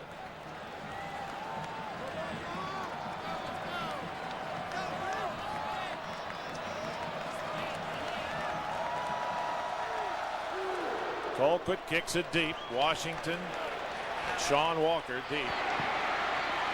That's DJ Brown, not Walker. And he breaks it to the outside. He's got some room. He's still going. He's out of bounds in Tennessee territory. Not exactly the coverage you'd want from Tennessee, but the return that Vanderbilt needed. The guy that takes him out is the guy that brought it back for Tennessee earlier, Dennis Rogan. And Moore right here did a great job right there, just waiting on his blockers and almost gets down the sideline. Well, Vanderbilt's just a few yards away from being in field goal range with 2:34 to go. But Vanderbilt has not had great success in that area. After the game last week, you know that Honfeld's got to be a little shaky. First down, Vanderbilt at the Tennessee 42. This one's going to the wire, folks. And the Tennessee defense is going to have to come through for the Volunteers. Vanderbilt trying to get bowl eligible. Kaysen Jackson Garrison The tailback along with Adams. 3 receivers to the left. Adams is going to pump once, throw back to the right. Tennessee got him. Back at the 47, a loss of about 5. Gerard Mayo wrapped him up for a loss of about 4 or 5 yards. Let's see where they're going to mark the ball. They're going to mark it at the 46. The loss of 3. If you're Vanderbilt, this is not a time for conservative plays. A screen pass against a team as fast as Tennessee is way too conservative. And he was looking for it, Adams too. got to Washington. Washington still on his feet, out of bounds at the 40. That stops the clock with 1:56 to go. It will be 3rd down and about 7, maybe 8. 3rd of 4 downs if they don't get it right here, because they've got to go. Slips out, good effort, and then gets out of bounds. Yeah, they'll have 2 plays to get 8 yards because they're about to the point where they'd have to go for it on 4th down. And I'm not so sure if I'm Tennessee if I don't blitz him. 6 of 13 Vanderbilt is today on 3rd down conversions. Adams, plenty of time, over the middle, incomplete. That's and now a late flag goes in. Way after the play was over. The intended receiver was Bryant Anderson. He hit him early, it looked like to me. I think we'll see it on the replay. Well, a really weak throw from Adams. I don't know whether the ball got away from Pass him. interference. Number 33 on the defense. The ball is placed at the spot of the foul. The penalty carries an automatic 1st down. Now Vanderbilt is in field goal range with a 1st down and 1:50 to go. Yeah, we're going to get another look at it here. Really weak throw by Adams. I don't know what he was doing here. And it's hard to see from there, but it did look like it came in so late. Yeah, well, the side judge didn't call it. The back judge called it. That's exactly what happened to that. Side judge is standing right there and didn't make the call. At the Tennessee 32, they give it to the tailback. He's dropped back at the 35. Jeff Jennings dropped by Gerard Mayo. Clock continues to roll on 2nd down and 14. Vanderbilt continues to be conservative. You're trying to win a ball game right here. You're not trying to run the clock down for a field goal. You've got to get some yardage, some positive yardage. And Mayo was all over that one. 3rd down, or 2nd down rather. Adams firing it. Caught. Tennessee wraps him up at the 33. And with 1:06 to go, Justin Wheeler, the receiver, it's 3rd down and about 10. I think you've got, if you're Vanderbilt, you need 8 yards right here just to have the legitimate shot at the field goal. Big play right here, 3rd down. Adams throwing. Incomplete, almost intercepted by Eric Barrett. And Adams is screaming for a pass interference. He felt like one of his receivers got knocked down and the other one got held coming out of his route. He's not, it's falling on deaf ears out there. They're not giving it to him. Onfeld's coming on to attempt a field goal of 49 yards. It has to be a murder weapon, I think, at this point. Yeah, and I'm not so sure they didn't tackle his receiver early, but. Well, this is what you practice all those kicks for. 49-yard field goal upcoming for Brian Onfeld. The snap, the kick is away. The kick is no good. Wide left.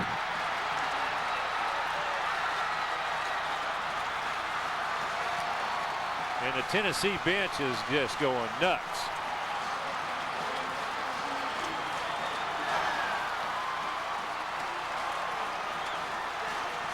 He had the distance. He did not have the accuracy as it turned left as it got near the goalpost. I think you'll see it looks a little bit like a helicopter as it turns sideways here. Oh, it just, I mean, it was close. Yeah, it's closer than it looked like from here. Yes. Well, I was watching the crowd, like I said, last night I was watching the crowd back behind the goalpost, and that ball is approaching the crossbar. And I saw no reaction from back there, so you couldn't tell until the officials called it. Coach Former, I think, leaned it out. Tennessee's in the victory formation, and a little scuffle breaks out at the line of scrimmage. Clock is moving. Vanderbilt has 2 timeouts. But there's no reason to use them, really. You can't. I mean, you can't extend the ball game. Coach Johnson is on the field. I guess at this point he did call one. Somebody called it. At this point, I guess you'd make them make the snap, just hoping something really strange happens. Well, is that their first timeout?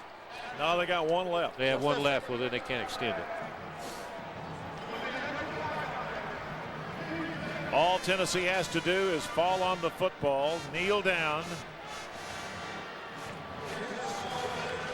And Louisiana Monroe still leading Alabama 21-14, 4:41 to go in the game. My goodness. That would be really funny to me. Be appropriate this year. You know, Alabama has not won a game since they beat Tennessee on the 3rd Saturday in October. And look really, really good doing it, too. Yeah. Lost to LSU, lost to Mississippi State, off a week. Now they're losing again to Louisiana Monroe.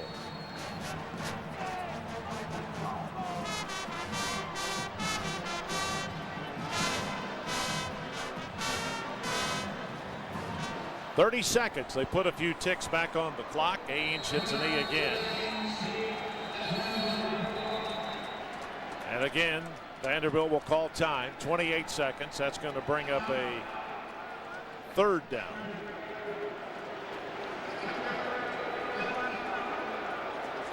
I don't really understand this, but I guess if you got the timeouts and you leave them in the bag, you figured you wasted them, so you might as well use them up. Use every bullet in the gun, buddy. I guess it's more of a signal of what you're telling your players. We're going to do everything we can to win. Tennessee is going to win this game, but I tell you something, Vanderbilt came to play, and play they did. Yeah, I got to believe that if Vanderbilt wouldn't have kind of taken their foot off the gas, we might have a different outcome here. They slowed the game down, and then they got the bad penalty, and Tennessee scored, and then the game changed.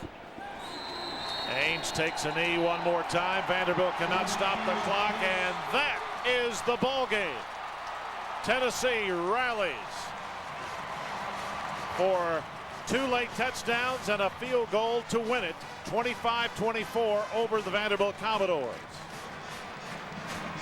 Tennessee now 8-3 with 1 game remaining, and as Eric Ainge has said all week long, this was the quarterfinals.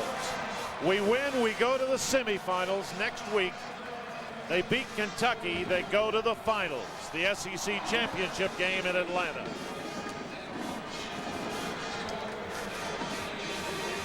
"25-24, guys.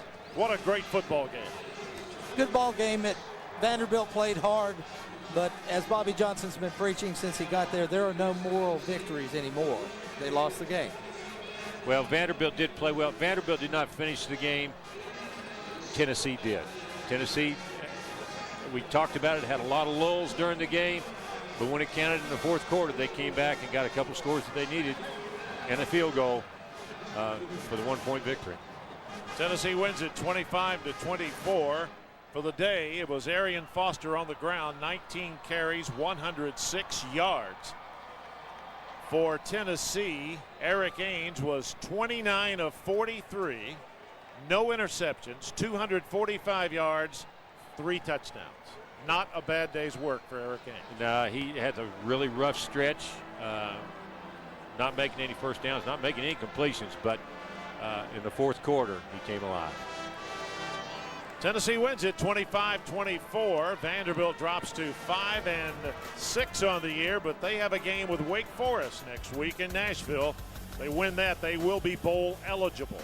Tennessee plays at Kentucky. If they win that one next Saturday, they will win the SEC East.